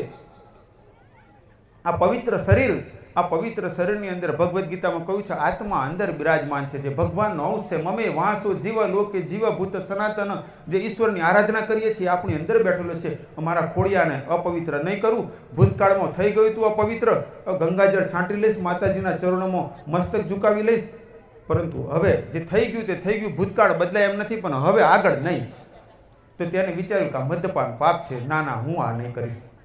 બીજા રૂમમાં ગયો તો બીજા રૂમની અંદર કંઈ પશુ મારીને, બકરો મારેલો કે એવું કંઈ સબ્જી બનાવીને રાખેલું હતું. હરે રામ રામ રામ રામ રામ રામ, જીવ હત્યા પાપ છે, નહીં, અહીંયા નહીં. ત્રીજા રૂમમાં ગયો તો કોઈ શરીરનો વેપાર કરનારી કોઈ બાઈ હતી. એની મજબૂરી હશે, કોઈ પરિસ્થિતિ રહી હશે. આપણે કોઈને સંસારમાં કોઈને આપણે પાપી નથી કહેતા, તેનો કોઈ કારણ રહ્યા હશે. તો તે ગયો તો નહીં નહીં, શિવ શિવ શિવ શિવ, ત્યાંથી બહાર નીકળી ગયો. ચોથા રૂમમાં ગયો, ત્યાં ફાંસો હતો, દોરડું લટકેલું હતું, ગળો ફાંસો ખાવાનું, નીચે ટેબલ મૂકેલું હતું. અરે આત્મહત્યા કરવાનું પાપ છે, નહીં આત્મહત્યા ના થાય. હવે એને વિચાર્યું કે 4માંથી એક, કાં તો દારૂ પીવો, એ નહીં તો પછી બકરો કે નોનવેજ ખાઓ, તો કે એ નહીં, તો ત્રીજા રૂમમાં, તો કે નહીં, ત્યાં તો નહીં, ચોથા રૂમમાં, તો કે આત્મહત્યા ના કરું. પછી છેલ્લે બધું વિચાર્યું કે દારૂ પી લઈએ, એમાં કશો વાંધો નથી. આવું એની બુદ્ધિથી વિચાર્યું. એટલે એને પછી જઈને ત્યાં મૂક્યો હતો, એક પ્યાલો પીધો. પછી પાછું વિચાર્યું કે વાંધો નથી, પીધો જ છે ત્યારે પછી બીજો પી લો ને. હવે અમે કોઈ દિવસ તો પીતા નતા, ત્યારે આજે એક પ્યાલો, એક ભેગા બે ભલા. બીજો પ્યાલો પીધો ને ત્રીજો પીધો, દારૂ. પછી નશો ચડ્યો પછી મનમાં વિચાર આવવા માંડે કે આપણે કોઈ દિવસ નોનવેજ ક્યાં ખાતા હતા, આપણી ઈચ્છાથી ક્યાં ખાવાનું હતું. આ તો આપણે જાતે તો ખાવું નથી, આ તો રાજાએ કહ્યું એટલે પછી બીજા રૂમમાં ગયો, નોનવેજ ખાધું. બુદ્ધિ ભ્રષ્ટ થઈ, જેવું અન્ન તેવું મન. દારૂ પીધો, એક જ રૂમમાં જવાનું હતું, પણ દારૂ પીધા પછી બુદ્ધિ બગડી, એટલે બીજા રૂમમાં જઈને પછી પશુ મારેલું ખાધું. આપણે તો પેલું મરેલા પશુ હોય ને તો ખસેડી દઈએ, પેલું ઘરમાં કોઈનું મરણ થયું ને તો વધારે રાખીએ નહીં, હવે જલ્દી કાઢો અને આપણે મારીને ખાઈએ, કબ્રસ્થાન બનાવીએ આપણા પેટને. આપણે બોલીએ અહમ વૈશ્વા નરો ભૂતવા પ્રાણી નામ દેહ માશ્રિત અહમ વૈશ્વા નરો. હે ભગવાન કહે છે હું તારી અંદર વૈશ્વાનર અગ્નિ રૂપે બિરાજમાન છું, અને એની અંદર આપણે અગ્નિમાં જેમ સ્વાહા કરીએ પવિત્ર વસ્તુ, એમ આપણું મુખ તે અગ્નિકુંડમાં જેમ એક દ્વાર છે, અને જઠરાગ્નિ તે અગ્નિમાં આપણે પવિત્ર વસ્તુઓ જવી જોઈએ. હવે પેલા વિચાર્યું દારૂ પીધો હતો, પછી વિચાર આવ્યો જાતે ક્યાં નોનવેજ ખાવાનું હતું, આ તો રાજાએ કહ્યું છે ને. હવે અત્યાર સુધી નથી ખાધું, આજે ખાઈ લઈએ. પછી ગયો તો ખાધું, તેને ખાધા પછી બુદ્ધિ એની ભ્રષ્ટ થઈ, જેવું અન્ન તેવું મન. વિચારો બદલાય. ત્રીજા રૂમમાં ગયો, અને ત્રીજા રૂમ પછી તેને પશ્ચાતાપ થયો, અરે રે મેં આ શું કરી દીધું, મારાથી પાપ થઈ ગયું. ચોથા રૂમમાં ગયો, દોરડે ફાંસો ખાઈને લટકીને મરી ગયો. આ શરૂઆત ક્યાંથી થઈ? પહેલાથી તમારા ઘરમાં આવવા જ ના દેશો. તમારા બાળકોને ખબર પડે કે મારા બાપ છે તો પીવે છે. બોલો, આ દુનિયાનો સૌથી ખોટામાં ખોટી વાત, આ સંસારમાં સૌથી મોટું અપમાન કે જ્યારે પોતાના પુત્ર કે પુત્રીને ખબર પડે કે મારા પિતા દારૂ પીવે છે. આ કેટલી મોટી કઠિન વાત કહેવાય કહો. એટલે વીતી ગઈ. પણ હવે બાપુજી તે દિવસે બધા જોડે માગ્યું હતું, હું તમને આગ્રહ તો નથી કરતો, પણ જે થઈ ગયું, ભૂતકાળ વીતી ગયો ને એમ નથી કહેતો કે હવે માફ થઈ જાય. આવે તો ખરું જ, હમણાં નહીં તો પછી લોન લીધી છે, હપ્તા ભરવા પડશે, પણ આગળ તો બંધ કરો. એટલે નક્કી કરજો, અહીંથી ઊભા થઈને જાઓ ને તો ગુરુજી હવે કોઈ દિવસ, હા, મારા મિત્ર જોડે હું તે સમયે નહીં બેસું જે સમયે તે દારૂ પીતો એક નોનવેજ ખાતો હોય, બાકીના સમયે આપણી દોસ્તી ખરી. અને કોઈ મિત્ર કહે ને કે તારે મારે માન રાખવા પી લેવું પડશે, તું તારો મિત્ર ખરો પણ તારું માન રાખવા નહીં પીશું. મારા કૃપાલુ મુનિને વધારે પ્રેમ કરું છું, તારી વાત નહીં માનું. માતાજીને વધારે પ્રેમ કરું છું. અમારા ગોપાલપુરા ગામ કે ગોપાલપુરા કે જે ગામના હોય, પણ એમાં કોઈ દોસ્તી નહીં. હું મારા પોતાના જીવનનું કહું. નાનો હતો, બાળપણમાં પરિવારમાં બધા ખાતા હતા. નાનો બાળક એટલે જે ખાતા હોય ખવડાવે, એટલે મારા શરીરમાં આ ગયું. આજે જ્યારે યાદ કરું છું ત્યારે મને થાય છે કે કેવું આ શરીરને કેવી સ્થિતિ, કબ્રસ્તાન બનાવ્યું તે સમયે, પણ પછી છોડી દીધું. સગેવાલે જવું તો ઘણીવાર કેટલાક સગેવાલે કે પેલા ભગતને પહેલા શીરો ખવડાવી દેજો. બોલો, હવે આને આપણે ખુશી સમજવું કે દુઃખ સમજવું? હું તો ખુશી સમજુ કે તમે એટલું તો સમજો છો ને કે હું ભગત છું, અને તમે એ તો સમજી ગયા કે હું એ ખાવાના દાવનો નથી, હવે એના યોગ્ય નથી, એને શીરો બનાવીને ખવડાવી દો. તમે એમાં અપમાન ના સમજતા, ખુશ થજો. સગાવાલા કુટુંબમાં કોઈ એમ કે ને ના પેલાને રહેવા દો ના હોય તો ખુશી થવાની. હવે તમે ભગવાનના લિસ્ટમાં આવ્યા છો, સંતોના લિસ્ટમાં આવ્યા છો, ધર્મના લિસ્ટમાં આવ્યા છો. કેટલીક બાબતો એવી છે કે આપણે જ્યારે આ વાત સાંભળીએ તો જો કે બાપુજી ઘેર ફર્યા હતા, પણ હવે જો આટલા વર્ષો પછી પાછું આ હોય તો આપણને ક્યાંક ચૂક્યા. બીજી 2-4 વાતો કહું, સમય તો વધારે વીતી રહ્યો છે. આપણા શાસ્ત્રોમાં કહ્યું પ્રથમ દેવ કોણ? મનુષ્યના પ્રથમ દેવ કોણ? માતા તે પ્રથમ દેવ. માતૃદેવો ભવ. આપણી મા તે આપણા પ્રથમ દેવ છે. શંકર ભગવાનની પૂજા કરવી જોઈએ, માતાજીની પૂજા કરવી જોઈએ, હનુમાનજીની પૂજા કરવી જોઈએ, શિવજીની પૂજા, ગણપતિજીની પૂજા કરવી જોઈએ, પણ પોતાની મા તે પ્રથમ છે. માતાની સેવા કરજો. બીજા દેવ કોણ? તો શાસ્ત્રમાં કોઈ પિતૃદેવો ભવ. પિતા આપણા બીજા દેવ છે, પોતાના પિતાની સેવા કરજો. તમારો નિયમ હોય દરરોજ શંકર ભગવાનના મંદિરે દર્શન કરવા જવાનું છે, પણ પિતા ખાંસતા હોય અને શંકર ભગવાનના મંદિરે નહીં જાવ, પિતાની દવા કરશો ને તો માની લેજો શંકર ભગવાનના મંદિરનું પુણ્ય તમને મળી ગયું. નક્કી કર્યું કે બધા ગામના અંબાજી જાય છે, મારે જવું છે, પણ માતાની તબિયત સારી નહોતી તો અંબે માતા તમારા ઘરમાં જ બેઠા છે. માતાની સેવા કરીને તો તમને અંબે માતા ત્યાં અંબાજી ગયા ને એના કરતાં માતાજી પ્રસન્ન થઈ જશે કે તે મારી સેવા હવે બરોબર કરી દીધી. તો પોતાના માતા પિતામાં ભગવાન જોતા શીખજો. પણ પછી એવું નહીં કે પાછા પિતા કે બેટા થોડું પી લે ત્યારે ભેગું જરા હું ખાઉં છું ઈંડા તું ખાઈ લે તો એમાં હું સાથ નથી આપતો. કહી દેવાનું પિતાજી ગુરુજીએ કહ્યું હતું. શું કહ્યું હતું? કર્ણએ મિત્રમાં ધર્મનો ત્યાગ કર્યો તો પરિણામે પસ્તાવવું પડ્યું. કર્ણએ મિત્ર દુર્યોધનના મિત્રતામાં ધર્મનો ત્યાગ કર્યો તો પસ્તાવવું પડ્યું. બલિરાજાના ગુરુ એને કહેતા હતા કે તું દાન ન આપીશ, પરંતુ બલિરાજાએ સ્વીકાર ન કર્યો. માતા પિતા ભાઈ બહેન મિત્ર કે ગુરુ જે પણ અધર્મને રસ્તે લઈ ચાલે તો ગુરુને પણ કહી દેવું જોઈએ, ગુરુદેવ હું આપનો શિષ્ય છું, આપનો આદર કરું છું, આપના પ્રત્યે મારો પૂર્ણ પૂજ્ય ભાવ છે, પણ અધર્મ નહીં કરું ગુરુજી, મને માફ કરી દેજો. બલિરાજાને એમના ગુરુ શુક્રાચાર્ય કહ્યું હતું કે તું આ વામનને દાન ન આપીશ, પણ ગુરુની વાત પણ ન માની અને તેમને દાન આપ્યું હતું. અધર્મના રસ્તે કોઈ લઈ ચાલે ને તો કોઈની વાત નહીં માનવાની. હું કે ગુરુ હોય કે શિષ્ય હોય કે મિત્ર હોય કે માતા પિતા હોય, હું એવું માનું છું કે સંસારમાં કોઈ એમ કે અધર્મ રસ્તે ચાલવાનું તો આપણે હાથ જોડી લેવાના, કારણ કે અધર્મ જ દુઃખનું કારણ છે. તો પહેલા દેવ તે આપણા માતા, બીજા દેવ તે આપણા પિતા. માતા પિતાને સન્માન આપજો, તેમની સેવા કરજો, તેમને ખુશી થવી જોઈએ, તેમનું ક્યારેય અપમાન ના કરશો. હું મારા પૂર્વાશ્રમમાં સાંભળેલી એક ઘટના કહું છું. હું થોડો મેં મારા પિતાજીને કહ્યું હતું કે મારે 10મા પછી ભણવું નથી, કાશી જવું છે. બાળપણથી સંન્યાસી બનવા સિવાય બીજો વિચાર એકે વાર આવ્યો જ નહીં, એકે વાર નહીં. ક્યારેય મનમાં વિચાર જ ના આવ્યો ડૉક્ટર બનવું, પ્રોફેસર બનવું, એન્જિનિયર બનવું, દુકાનદાર બનવું, ખેતી કરવું. એક જ વિચાર સંન્યાસી બનવાનું. પિતાજીને મેં કહ્યું 12 વર્ષની ઉંમર એકવાર ઘર છોડીને ભાગી ગયો, પછી કેટલી વાર ચાલતું રહ્યું, પણ મેં નક્કી કર્યું હતું કે માતા પિતાની મંજૂરી લઈને સંન્યાસી બનીશ. પિતાજીને કહ્યું કે મારે 10મા પછી ભણવું નથી, કાશી જવું છે. તો પિતાજી હસતા હસતા ઘરમાંથી ઊભા થઈને ચાલ્યા ગયા. એમ લાગ્યું કે આ શું ગપ્પા મારે છે, કારણ કે સગાવાલામાં દૂર દૂર સુધી કોઈ સંન્યાસી સાધુ નહોતું બન્યું. પછી પ્રયત્ન કરતો ગયો માતા પિતાની પરમિશન માટે. મેં ઘણો પ્રયત્ન કર્યો, 14 વર્ષ લાગ્યા. 1989 થી તો 2003 સુધીનો સમય વીતી ગયો પરમિશન લેવામાં, પરંતુ એવું ન કર્યું. ભાગી જતો પાછો આવતો ને કહેતો મંજૂરી લઈને જ સંન્યાસી બનીશ. તો પ્રયત્ન કરજો, પોતાના માતા પિતાની સેવા કરજો.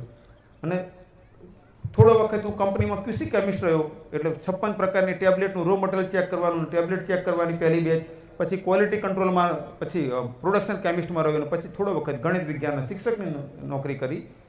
તો જ્યારે શિક્ષકમાં હતો તે વખતે મારા એક મિત્ર ચંપકભાઈ પટેલ તેમને ઘરે ગયેલો હતો, અને તે વખતે કોઈએ ત્યાં આવીને કહ્યું કે ગામમાં ફલાણા ગામમાં એક ભાઈએ તેમના પિતાને ઊભા જીવતા સળગાવી દીધા.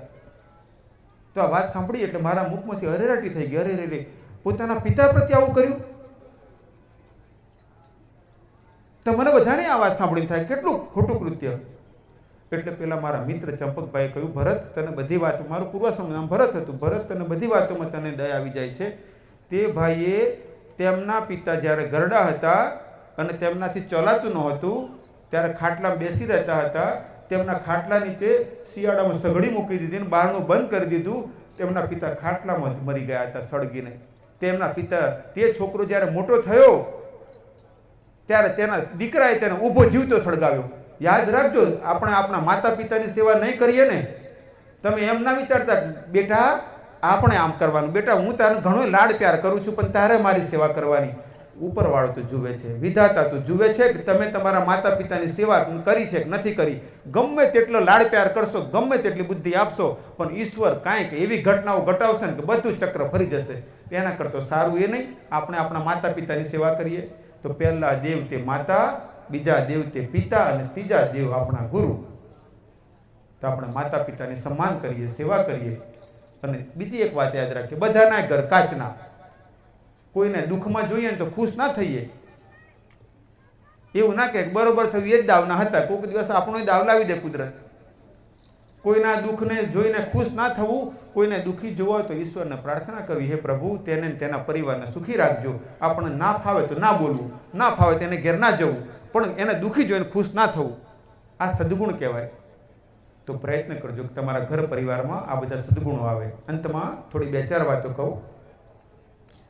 જે ઘરમાં પવિત્ર ભોજન હોય, પવિત્ર વાણી હોય, કટાક્ષ, કટુ અને કઠોર વાણીનો પ્રયોગ ના હોય, જ્યાં મંત્ર જપ થતા હોય, જ્યાં રોજ યજ્ઞ થતો હોય, રોજ નહીં તો અઠવાડિયે નહીં તો પખવાડિયે, એટલે 15 દિવસે નહીં તો કમસે કમ મહિને એકવાર યજ્ઞ થતો હોય, જ્યાં આગળ સત્સંગ થતો હોય, શાસ્ત્રોનું અધ્યયન થતું હોય, જ્યાં જરૂરતમંદને દાન આપવામાં આવતું હોય, ધર્મનું કાર્ય થતું હોય, તેવા પરિવારમાં વર્તમાનમાં નહીં તો ભવિષ્યમાં પવિત્ર આત્માઓ જન્મ લેતા હોય છે. તમે ઈચ્છતા હોય કે તમારા પરિવારમાં, તમારી પેઢીમાં શ્રેષ્ઠ જીવાત્માઓ જન્મ લે, તો તમારું જીવન સારું બનાવજો, ખાનપાન, વ્યવહાર, વાણી સારી રાખજો અને તપ કરજો, મંત્ર જપ કરજો, યજ્ઞ કરજો, દાન કરજો, પરમાર્થ કરજો, તો તમારી એક પેઢી, બે પેઢી, ત્રીજી પેઢી, સાતમી પેઢી કોઈ શ્રેષ્ઠ જીવાત્મા તમારા પરિવારમાં આવશે. વિશ્વામિત્ર મુનિના જન્મ પહેલાં 21 પેઢી પહેલાંના દાદાનું પરીક્ષા લેવામાં આવી હતી. 42 દિવસ સુધી એક મહર્ષિએ તેમની પરીક્ષા લીધી હતી અને કહ્યું હતું કે ઓ આ રાજા શ્રેષ્ઠ છે, તેમના 21મી પેઢીએ જન્મ લેશે તે બ્રહ્મર્ષિ બનશે, તે વિશ્વામિત્ર મુનિ. આપણે વિચારીએ કે આપણે ઈચ્છીએ કે મારા ઘેર સારો છોકરો જન્મે, મારા દીકરાનો દીકરો સારો હોય, દીકરાનો દીકરો સારો હોય કે દીકરી સારી હોય, તો આપણે ધર્મ કરીએ. તમારા ઘરમાં ધર્મ કરજો. બીજું, દાન કરજો. કોઈ વ્યક્તિ પાસે 1 કરોડ રૂપિયા હોય ને 1 લાખ રૂપિયાનું દાન આપે, અને કોઈની પાસે 100 રૂપિયા હોય ને 1 રૂપિયાનું દાન આપે, બંને સરખું ફળ મળે, કારણ કે 1% દાન કર્યું. 1 કરોડમાંથી 1 લાખ આપો એટલે 1% થયું, 100 રૂપિયામાંથી 1 રૂપિયા આપે તો 1% દાન થયું. પણ કોઈ એ વ્યક્તિ 1 કરોડમાંથી 1 લાખ દાન આપે અને કોઈની પાસે 100 રૂપિયા હતા તેને 10 રૂપિયાનું દાન આપ્યું, તો 1 લાખનું દાન આપનાર કરતો 10 રૂપિયાનું દાન આપનારને 10 ગણું ફળ મળે. એટલે એવું વિચારવાની જરૂર નથી કે આપણી જોડે જે છે તેમાંથી કંઈ કોઈ ગાયના ઘાસચારા માટે, ક્યારેક કૂતરાઓ માટે, ક્યારેક પશુ પક્ષી માટે, ક્યારેક વનસ્પતિ માટે, કોઈક બીમારની દવા માટે, કોઈક છોકરાને ભણવા માટે, મંદિરના નિર્માણ માટે, કંઈક ગામમાં યજ્ઞ કરવા માટે, કોઈક સત્સંગ માટે, કોઈક બીજા કોઈને સેવા કાર્યો માટે પણ તમે ખર્ચ કરજો. એકલું ધન જ નહીં, આપણી પાસે બીજું શક્તિ છે તન, આપણા શરીરથી પણ સેવા કરવી જોઈએ. ઘણા કંઈક સમય જ નથી. માદા પડીએ ત્યારે સમય જ હોય છે ને, આપણે સમય કાઢવો નથી. તો તમારો સમય ફાળવી અને પણ પ્રયત્ન કરજો કે તમારા દ્વારા પરમાર્થ થાય, શ્રેષ્ઠ કાર્યો થાય. 1-2 વાત તો બીજી તમને પૂછું છું.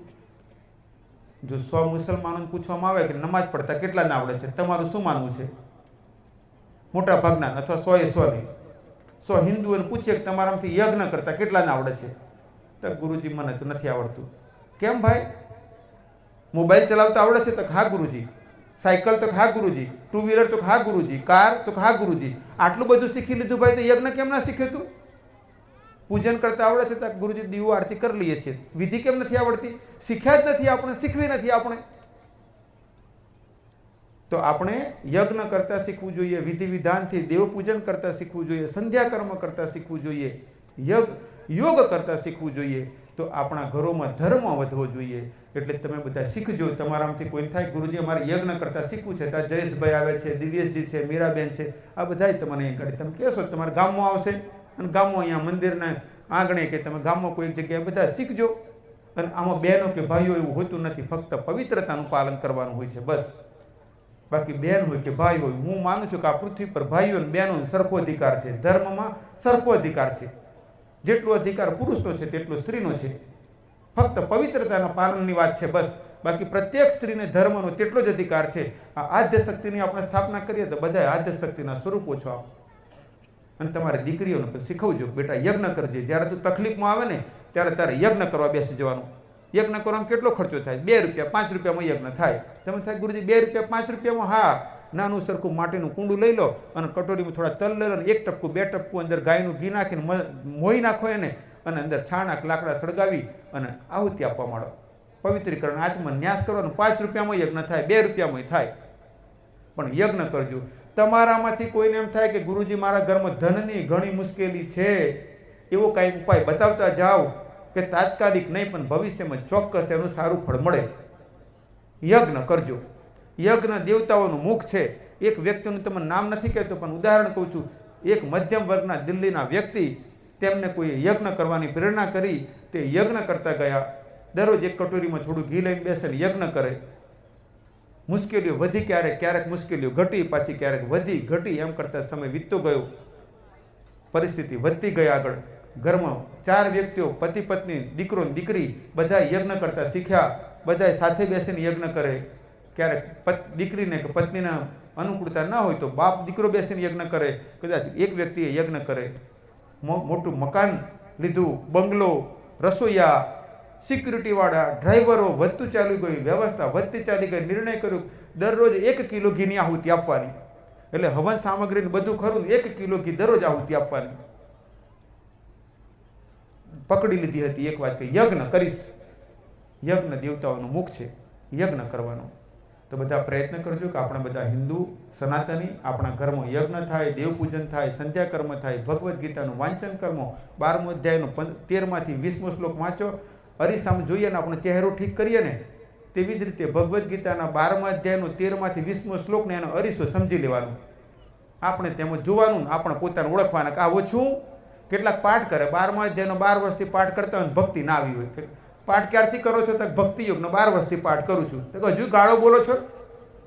હજુ નાની બાબતમાં તો ગુસ્સો આવી જાય છે ને. એક ભાઈ 4 ધામની યાત્રાએ ગયા. નાના ભાઈએ કહ્યું, મોટા ભાઈ મારથી હવાય એવું નથી, તો આ એક તુંબડું લઈ જજો ને. આપણે આ નવચંડીમાં કંટાળું કહીએ ને, આપણે નવચંડીમાં વધેરીએ છીએ, આપણે કડવું તુંબડું એ આપ્યું. ભાઈ જ્યાં નદીએ સ્નાન કરો, સ્નાન કરાવજો, મંદિરે દર્શન કરો, દર્શન કરાવજો. તો મને એવું થશે કે મારથી તીર્થમાં ના જ જવાયું, પણ અમારું તુંબડું આ કોળું કંટાળું તો જઈને આવ્યું. મોટા ભાઈએ બગલથેલા મૂક્યું, જે મંદિરે દર્શન કરે તો પોતે પ્રણામ કરે, જય શ્રી કૃષ્ણ. પછી પાછું પેલું અંદરથી કંટાળું કાઢે ને ઊંચું કરે, દર્શન કરજે, જય શ્રી કૃષ્ણ. શિવ મંદિરમાં પાછા ત્યાં ઓમ નમઃ શિવાય, પેલાને પાછા દર્શન કરાવે. ગંગાજીમાં પોતે સ્નાન કરાવે, પેલાને કંટાળાને સ્નાન કરાવ્યું, તુંબડાને. પછી બધા યાત્રા કરીને આવ્યા તો બધા સામયું કરીને લેવા ગયા. તો નાના ભાઈના પત્નીએ માથે થાળ મૂકીને ગયા ને એમાં પેલું કંટાળું મૂકી આપીને લઈને આવ્યા. ગામમાં સ્ટેજ બનાવ્યું હતું. નાના ભાઈએ કહ્યું, મારા મોટા ભાઈની ઘણી કૃપા કે 4 ધામમાં ને કેટલી તીર્થોમાં દર્શન કરીને આવ્યા, નદીએ સ્નાન કરીને આવ્યા, મારાથી જવાયું તો ના, પણ આ એક મારું નાનું કંટાળું લઈ ગયા હતા ને એને બધે નદીએ સ્નાન કરાવીને દર્શન કરીને લઈને આવ્યા. તો હું એવું ઈચ્છું કે હું પતિ પત્ની, દીકરો દીકરી 4 જણા પ્રસાદ ખાઈએ એની જગ્યાએ ગામના બધાને પ્રસાદ વેચું. ગામવાળાએ બધાએ તાલીઓ પાડી, ઘણું સારું. જો આટલી બધી યાત્રા કરીને આવેલું કંટાળું ઘરના 4 વ્યક્તિ એકલા ખાઈને બધું પુણ્ય કમાઈ લેતા, તો આપણને બધાને વેચવા તૈયાર થયો. ભાઈ કાપ્યું ને બધાને પ્રસાદ આપ્યો ને બધાએ થૂ ઘણું કડવું હતું ને બધાએ થૂકી નાખ્યું. તો પેલા કંઈક મારું કંટાળું 4 ધામની યાત્રા કરી આવ્યું, નદીએ સ્નાન કર્યા, મંદિરે દર્શન કર્યા ને તો કડવું જ રહ્યું. આ કંટાળું મીઠું થાય ને, તમારે કોઈ તીર્થયાત્રાએ જાય ના આવે તો ઘરમાં જોવાનું, અઠવાડિયામાં ખબર પડશે ઘરવાળાને કે મીઠું થઈ ના આવ્યું, કડવું છે. આ કંટાળું બદલવાનું છે. જેટલા તીર્થયાત્રાએ જાય ને તમારા ગામના સગાવાલામથી એટલે પાછા આવે તમારે અઠવાડિયામાં ખબર પડશે કંટાળું ખાટું કડવું જ છે કે મીઠું થઈને આવ્યું. તો આપણે બધાએ બદલાવાનું છે. બધી વાતોનો સાર એટલું છે કે આ બધું મેં તમને કહ્યું. કેટલીક બાબતો કેટલાકને એવું લાગ્યું હશે કે ગુરુજીએ આગ્રહપૂર્વક કહ્યું છે, પણ એમાં મારું શું સ્વાર્થ કહો? જે કર્મ કરશે તેનું કલ્યાણ થવાનું છે, પાપ કરશે અને દંડા ભોગવવાના છે. એક ભજનની 1-2 લાઈન કહું.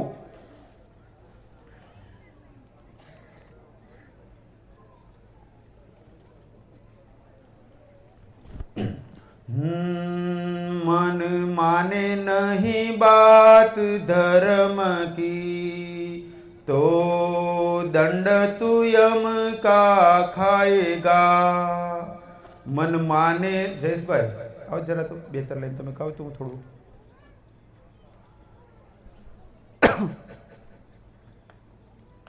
છે માહિતી ત્યાં? હા ભાઈ.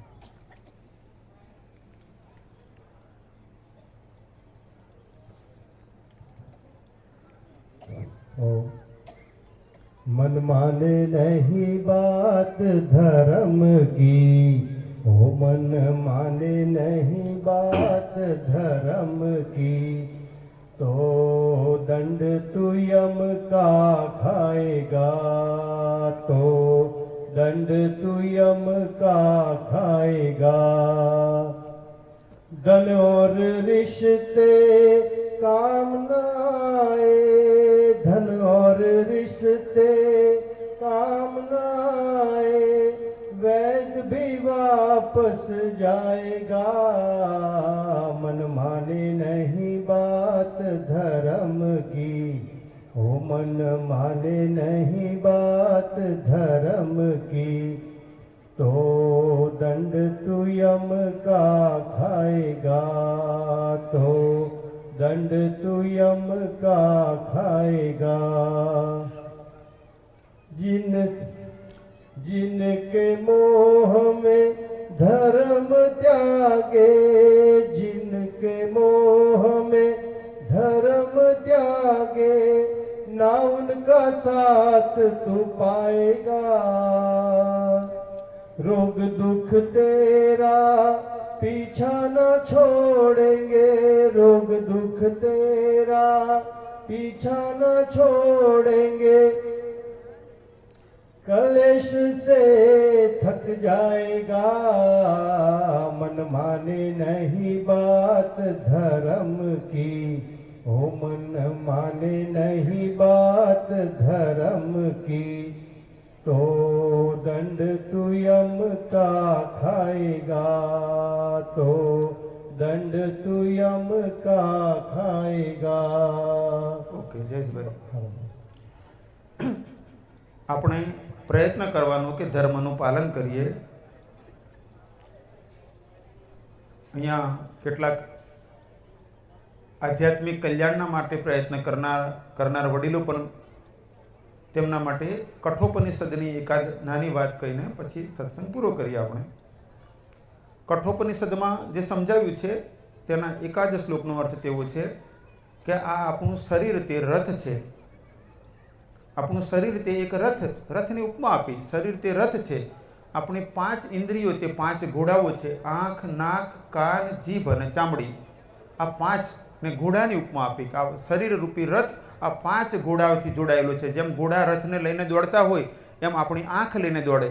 તમે જોજો ઘણા વ્યક્તિ છે તે બેઠા હોય આમ ટીવી મોબાઈલમાં કંઈકનું કંઈક જોતા હોય, આપણે બાજુમાંથી નીકળીએ ને તે કદાચ એને ખબર ન પડે. એનું એક ઘોડો, પછી બીજો કાનરૂપી ઘોડો, કાનમાં 2 આમ નાખેલા હોય કાંઈ હેડફોન કે ચાલતું હોય, નશામાં મસ્ત હોય.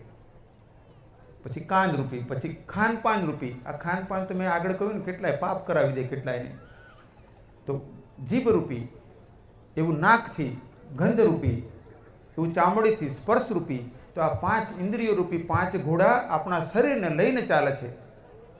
શરીર રૂપી રથને આ 5 ઇન્દ્રિયો રૂપી 5 ઘોડા લઈને દોડે છે. આની લગામ છે મન. પેલા ઘોડા રથની લગામ હોય ને એ મન રૂપી લગામ છે અને તેનો સારથી છે બુદ્ધિ. બુદ્ધિ રૂપી સારથી મન રૂપી લગામથી ઇન્દ્રિય રૂપી ઘોડાઓને વશમાં કરી અને આ રથને કંટ્રોલમાં કરી શકે છે. અને આના ઉપર સવાર બેઠો છે આપણું જીવાત્મા. આપણું જીવાત્મા આ સવાર છે, પણ રથનો ચલાવનારો જીવાત્મા નથી. ચલાવનારો તો સારથી છે અને સારથી તે બુદ્ધિ છે.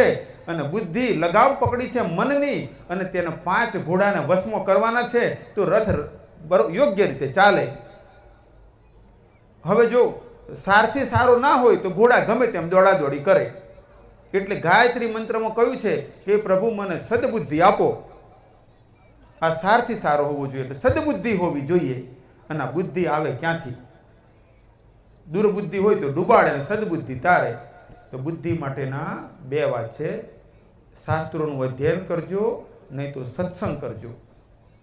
તમારા ઘરમાં, ઘણાના ઘરમાં જોઈએ આપણે ફ્રીજ જોઈએ તો મોટું ફ્રીજ હોય, 50-70 હજાર 80 હજારનું. ટીવી કદાચ 80 હજાર લાખ રૂપિયાનું હોય. અંદર સોફા સેટ તમે જુઓ તો સુવિધાનો એટલો સામાન હોય. પૂછે કે 11 ઉપનિષદ છે? તમે પૂછી જોજો તમારા સગાવાલામાં કેટલાને ઘેર 11 ઉપનિષદ છે, કેટલાના ઘરમાં 6 દર્શન શાસ્ત્રો છે, કેટલાના ઘરમાં 4 વેદ છે, કેટલા વાંચે છે. આપણે લાખો રૂપિયાનું ફર્નિચર વસાવીએ છીએ, મોટા મોટા સુખ સુવિધાના સામાન છે. જો મારા શિષ્યો એવા છે કે હું એમ કહું મારા રૂમની અંદર મારે ખૂબ સારો સોફા જોઈએ છે, તો કદાચ 100 શિષ્યો તૈયાર થઈ જાય કે ગુરુજી તમારા રૂમમાં સોફા હું આપીશ. પણ મારે ચાલે છે, સાદી વ્યવસ્થા મારી ચાલે છે, વર્ષો વીતી ગયા. કારણ કે સુખ સુવિધાને જેટલી વધારીશું એનું કાંઈ એન્ડ નથી. અને સુવિધાની આદત પડી જાય ને તો છેલ્લે બુઢાપો બગડે. તિતિક્ષાની આદત પડવી જોઈએ. તિતિક્ષા એટલે કલ્યાણકારી ઉદ્દેશો માટે પ્રસન્નતાપૂર્વક કષ્ટોને સહેવા. તો આપણા ઘરોમાં 6 દર્શન શાસ્ત્રો, મુખ્ય 11 ઉપનિષદો, વેદો, ભગવદ્ ગીતા વગેરે આપણા બેઠક ખંડમાં નજર પડે તેમ હોવા જોઈએ અને દરરોજ વંચાવવા જોઈએ. આપણે રોજ સૂતા પહેલાં પૂછવાનું કે આજે મેં શાસ્ત્ર અધ્યયન કર્યું છે? નહીં તો કેમ? કેમ ના કર્યું? આજે મારી પાસે કોઈ સમય જ નહોતો, આખો દિવસ હું એટલો વ્યસ્ત કે એટલી બધી વ્યસ્ત હતી કે હું શાસ્ત્ર અધ્યયન ન કરી શકી. હું હિન્દુ, મારો સનાતન ધર્મમાં જન્મ થયો અને હું કોઈ દિવસ આટલો ટાઈમ નથી કાઢતી, બેઠા બેઠા ટાઈમ કે આટલો ટાઈમ નથી કાઢતો, ગપ્પા મારવામાં તો ઘણો સમય જાય છે. આપણે શાસ્ત્રોનું અધ્યયન કરીએ અને બીજું સત્સંગ કરીએ તો આપણી બુદ્ધિ ઠીક રહે. ઘરમાં તો દરરોજ કચરો વાળી લઈએ છીએ, ઘર સાફ સુથરું રાખીએ છીએ, પરંતુ આપણે મનને સાફ સુથરું નથી રાખતા. અને જેનું મનનું સાફ સુથરું નથી ને એના ઘરમાં છે તો અવાજ ઘણો આવે. ઘર સાફ સુથરું ઘણું હોય, તમે ગોપાલપુરામાં ફરશો તમે જોવા મળશે સારા, ખૂબ સારા ઘર. તો ઘર સારા પણ મન પણ સારા હોવા જોઈએ. હું માનું છું કે મન પણ તમારા સારા છે, પણ મન સારું ના હોય તો અવાજ આવે. કેટલાકને ઘર ઘરમાં સંભળાય તો બારીઓ બંધ રાખે, અવાજ બહાર ના જવા દે. કેટલાકને બહારે સંભળાય, પણ હું તો એવું ઈચ્છું કે અવાજ જ ના આવે. અને અવાજ ના લાવવો હોય ને તો મન શુદ્ધિ. ઘરમાં કચરો વાળો ને તો મનનો કચરો વાળવાનો, અને કચરો વાળવાનો ઉપાય છે શાસ્ત્રોનું અધ્યયન. ભગવદ્ ગીતાના 12મા અધ્યાયનો 13માથી 20મો શ્લોક દરરોજ વાંચજો અને વિચારજો કે હું ક્યાં ભૂલ કરું છું. ખાસ કરીને વડીલો બધા માટે છે, પણ યુવાનોએ ચોક્કસ વાંચવું જોઈએ, બાળકોએ ચોક્કસ વાંચવું જોઈએ. આપણે અવળા પાટે ના ચાલીએ એટલા માટે. જેમને પાપ કર્યા છે, હવે વૃદ્ધ થયા છે, હવે આગળથી જાગી જશે, નવા પાપ નહીં કરે, પણ આપણે તો પાપ આગળ કરીએ જ નહીં. તેવું સારું, એવું જાગી જઈએ સારું. નહીં તો આપણાથી કરેલા પાપમાં આપણને કોઈ માતા પિતા ભાઈ બહેન કોઈ બચાવી શકવાનું છે નહીં. તો શાસ્ત્રનું સદબુદ્ધિ આવે તેવો પ્રયત્ન કરજો. એટલે સત્સંગ અને શાસ્ત્ર અધ્યયન કરજો. અને આપણું ઘર મંદિર કેમ ન બને? આપણે આપણા બાળકોને બેસાડીને બીજી ફરવા લઈને જઈએ ને બધી વાતો હોય, એવું કેમ ન બને કે આપણા ઘરના 5 વ્યક્તિઓ બેસીએ અને બાળકને કહીએ કે બેટા લે તું આ વાંચતો, અમે બધા સાંભળીએ, શ્રીમદ ભાગવતનું આ વાંચતો, આપણે સાંભળીએ. અને બાળકો યાદ રાખવું જોઈએ કે એટલા બધા આપણે ભૌતિકવાદી ના બની જઈએ. ઘણીવાર બાળકોને પણ એવું થઈ જાય કે ઓહો અમે તો ઘણા સમજદાર, આ બધું અમે ના વાંચીએ. જ્યારે આઈ એમ સમથિંગ થાય ને એટલે સમજી લેવાનું કે he is nothing, she is nothing. અને જેને થાય કે આઈ એમ નથિંગ એટલે સમજવાનું કે he is something, she is something. જેને આવી ગયું કે આઈ એમ સમથિંગ એટલે ગયો, હી ઇઝ નથિંગ, કશું નહીં, એને કશી ખબર જ નથી. આ સંસાર તો કેવો છે. એકવાર કોઈ સંત કોઈને ત્યાં પહોંચ્યા તો પેલા ભાઈ બતાવવા લઈ ગયા. મારે ઘણી વાર એવું થાય. એકવાર સુરત ગયો તો એક ભાઈ એમનો બંગલો બતાવતા હતા. એક રૂમ ખોલે, ટોયલેટ બાથરૂમ ખોલીને બતાવે, ગુરુજી આ રૂમ. પછી ટોયલેટ બાથરૂમ દરવાજો ખોલે, ગુરુજી આ રૂમ. હું ચૂપચાપ, પછી હવે ભાઈનો આગ્રહ હતો, 3-4 માળનો બંગલો મોટો, 8-10 રૂમ બધા, એક રૂમનો દરવાજો ખોલે અને ટોયલેટનો દરવાજો ખોલતા જાય. બોલો હવે શું કરવાનું કહો? આપણે ક્યાં સુધી પહોંચી ગયા છીએ? તો એકવાર કોઈ મહાત્મા કોઈને ઘેર ગયા હતા તો પેલા ભાઈનો મોટો બધી વાત કરતા હતા. પછી મહાત્માજી એમના છોકરાને બોલાવ્યો, બેટા લાવ તાર નકશા પોથી લાવ. પેલો લાવ્યો, તેમાં પૃથ્વી નકશો કાઢ્યો મહાત્માજી. પછી કહ્યું તમારું ઘર કઈ જગ્યાએ છે બતાવો, તમારો બંગલો. સોયની અણી મૂકીએ ને તો ખબર ના પડે આપણે. શા માટે આ સંસારમાં મકાનનો ગર્વ ના હોવો જોઈએ? મકાન તો રહેવાની જગ્યા છે, નાની સરખી વ્યવસ્થા, એમાં ઠીકઠાક રહી લેવા મળે તો ઠીક છે. આપણે 6x3ની જગ્યા જોઈએ સુવા માટે, અને ખાવાનું પૌષ્ટિક જમવાનું થોડું મળી જાય. પણ ઘરની પાછળ એટલા બધા ના લાગો કે જિંદગી આપણી ઘરની પાછળ લાગી જાય. નહીં તો આ ટાઇલ્સ કાઢો ને આ ટાઇલ્સ, આ સોફા હટાવો ને આ સોફા, અને ઘણાનું દિમાગ આમ જ ચાલ્યા કરતું હોય. તો એને બદલજો. કેટલાકને કપડાનો નશો એવો હોય ને કે કપડાનો જ નશો બદલજો આ બધાને. હવે આપણે મોટા થયા, હવે આ બધું બાળકો માટે છોડી દે. નાના બાળકોને ઠીક લાગે, આપણે હવે સમજદાર થયા. હવે તો આપણામાં ભક્તિ વધવી જોઈએ, ધર્મ વધવો જોઈએ. તમારા બાળકોને બેસાડજો. ને બાળકો, ખાસ કરીને યુવાનો, યુવતીઓ, વહુઓ, દીકરીઓ, તમારે તમારા ઘરમાં માતા પિતા, દાદા દાદીને બેસાડવાના. તમારે કહેવાનું કે પિતાજી, માતાજી, બા, દાદા, કાકા બેસો, હું ભગવદ્ ગીતા વાંચું છું, એનો શ્લોકનો અર્થ કહું છું, તમે સાંભળજો. હું ભાગવત વાંચું છું ને તમે સાંભળજો. આટલી સેવા ના કરી શકીએ આપણા વડીલોની? આટલું તો ચોક્કસ કરવું જોઈએ આપણે. તો તમારા ઘરમાં ધર્મ સત્સંગ વધશે, તો સદબુદ્ધિ વધશે, અને કોઈક વાત મનમાં લાગી જશે તો અવળે પાટે ચડતા બચી જઈશું. તો આ શરીરરૂપી રથને ઇન્દ્રિયરૂપી ઘોડાઓ, મનરૂપી લગામ અને બુદ્ધિરૂપી સારથી ભટકાવી ના દે, એટલે સદબુદ્ધિ વધે. આપ બધા પ્રયત્ન કરજો કે તમારા ઘરમાં ધર્મ વધે, ભક્તિ વધે. આજે અહીંયા ગોપાલપુરા ગામમાં માતાજી પ્રતિષ્ઠિત થઈ રહ્યા છે. આપણા શાસ્ત્રમાં કહ્યું કે ત્વમ શક્તિ રેવ જગતા અખિલ પ્રભવા. તે જ આ બ્રહ્માંડની રચના કરનાર, સંચાલન કરનાર અને લય કરનાર શક્તિ જ બ્રહ્મા, વિષ્ણુ, મહેશમાં પણ બિરાજમાન છે. સ્વાભાવિક જ્ઞાન બલ ક્રિયા, તેમાં જ્ઞાન બળ અને તેને ક્રિયાન્વિત કરવાની શક્તિ છે તેવી માં આદ્ય શક્તિ જ્યારે અહીંયા બિરાજમાન થઈ રહ્યા છે ત્યારે દેવમ ભૂતવા દેવમ યજેત, આપણે તે દેવી ગુણોને આપણા જીવનમાં ધારણ કરીએ તો સાચી રીતે પૂજા કરી તેમ કહેવાય. નહીં તો મંદિરમાં પૂજા કરીને આવીએ ને હતા તેવા તેવું ના થવું જોઈએ. તો આ બધાને વિશેષ આગ્રહ, આ માતાજીના ચરણોમાં કાલે જ્યારે પ્રાણ પ્રતિષ્ઠા થાય અને મસ્તક ઝુકાવો ત્યારે તમારા પ્રાણ પણ પવિત્ર બને, તમારું જીવન પવિત્ર બને તેવો પ્રયત્ન કરજો અને મંત્ર જપ કરજો. મંત્ર તારી દે વ્યક્તિને. મંત્ર આપણને કવચ બની જાય આપણું. તમે મહાભારતમાં રામાયણમાં જુઓ તો કવચ પહેરતા હતા. જે મંત્ર આપણું કવચ બની જતું હોય છે, મંત્ર આપણું કલ્યાણ કરતું હોય છે, મંત્ર આપણું રક્ષા કરતું હોય છે. એટલે મંત્ર જપ કરજો, યોગ કરજો, ધ્યાન કરજો. અંતમાં કાયવરોહણમાં લકુલિશ ધામ નામથી મારો આશ્રમ છે. ઘણી બધી મેં લાંબી વાતો કરી, પણ કદાચ અનુમાન કરું છું કે એનાથી કેટલાયના જીવનનો બદલાવ ચોક્કસ આવશે અને કેટલાકના પરિવારોમાં પણ બદલાવ આવશે. કાયવરોહણમાં લકુલિશ ધામ નામથી મારો આશ્રમ છે. આશ્રમમાં અન્ન ક્ષેત્ર ચાલે છે. બધા હિન્દુઓ માટે જમવાનો કોઈ ચાર્જ નથી. હું બધાની વચ્ચે બેસીને જમું છું. મારી થાળી પીરસાય, તે મિનિસ્ટર હોય કે મજૂર હોય, બાળક હોય, બધાને એક સરખું જમવાનું. મારી થાળીમાં જે ભોજન હોય તે બધાની થાળીમાં ભોજન હોય. રહેવાનો ત્યાં કોઈ ચાર્જ નથી, જાતિપાતિનો ભેદભાવ નથી. બધા માટે રહેવાની વ્યવસ્થા. ત્યાં ગૌશાળા છે, 105-7 જેટલી ગૌવંશ છે. સત્સંગ હોલ છે, ત્યાં 800-1000 વ્યક્તિ બેસીને સત્સંગ લાભ કરી શકે. કોઈ માટે કોઈ ચાર્જ નથી. સ્ટેજ બનેલું છે, જનરેટર વ્યવસ્થા છે. કોઈ પણ હિન્દુ સંસ્થા, કોઈ હિન્દુ સંત, હિન્દુ સંસ્થાઓ ત્યાં આવીને કાર્ય કરી શકે છે. કોઈથી કોઈ ચાર્જ નથી. સ્વેચ્છાએ કોઈને આપવું હોય તો આપે. અમે અપેક્ષા રાખતા નથી, એવું વિચારતા નથી કે આપવું જોઈએ, પૂછવું આપ્યું, વધારે આપ્યું. અને ગુરુકુળ છે. છેલ્લી વાત કહું છું તમને, હિન્દુ ગુરુકુળ બનાવ્યું છે. ગુરુકુળનો મુખ્ય ઉદ્દેશ છે સરસ્વતી, લક્ષ્મી અને કાલી 3 આપણા બાળકોમાં આવે. સરસ્વતી એટલે જ્ઞાન, લક્ષ્મી એટલે ધન અને કાલી એટલે બળ. એટલે બાળકોને ભગવદ્ ગીતા મોઢે કરાવીએ છીએ. ઈચ્છું છું કે પ્રયત્ન તેઓ કરીશું કે આખી ભગવદ્ ગીતા છોકરાઓ 12 પાસ થાય ત્યાં સુધી 700 શ્લોક તેમના મોઢે હોય. ઉપનિષદોનું, દર્શન શાસ્ત્રોનું પ્રાથમિક જ્ઞાન એમને હોય. બધા જ બાળકો યજ્ઞ કરાવવાના માસ્ટર હોય.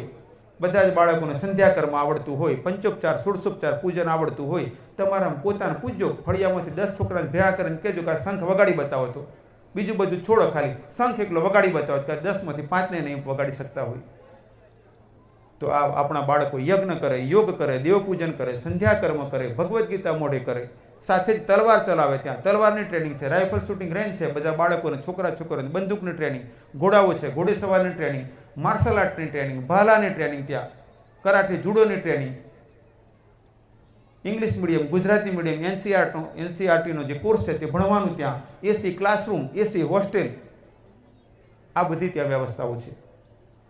પ્રયત્ન છે કે આપણા બાળકો ઉત્તમ રીતે જીવન આગળ વધે. યુપીએસસીની ટ્રેનિંગ 6ઠા ધોરણથી આપણે પ્રયત્ન કરીએ કે આપણા બાળકો કોઈકને કોઈ કલેક્ટર બને, કોઈ કમિશનર બને, કોઈ આઈએફએસ, આઈઆરએસ, આઈપીએસ, આઈએસ બને કોઈ.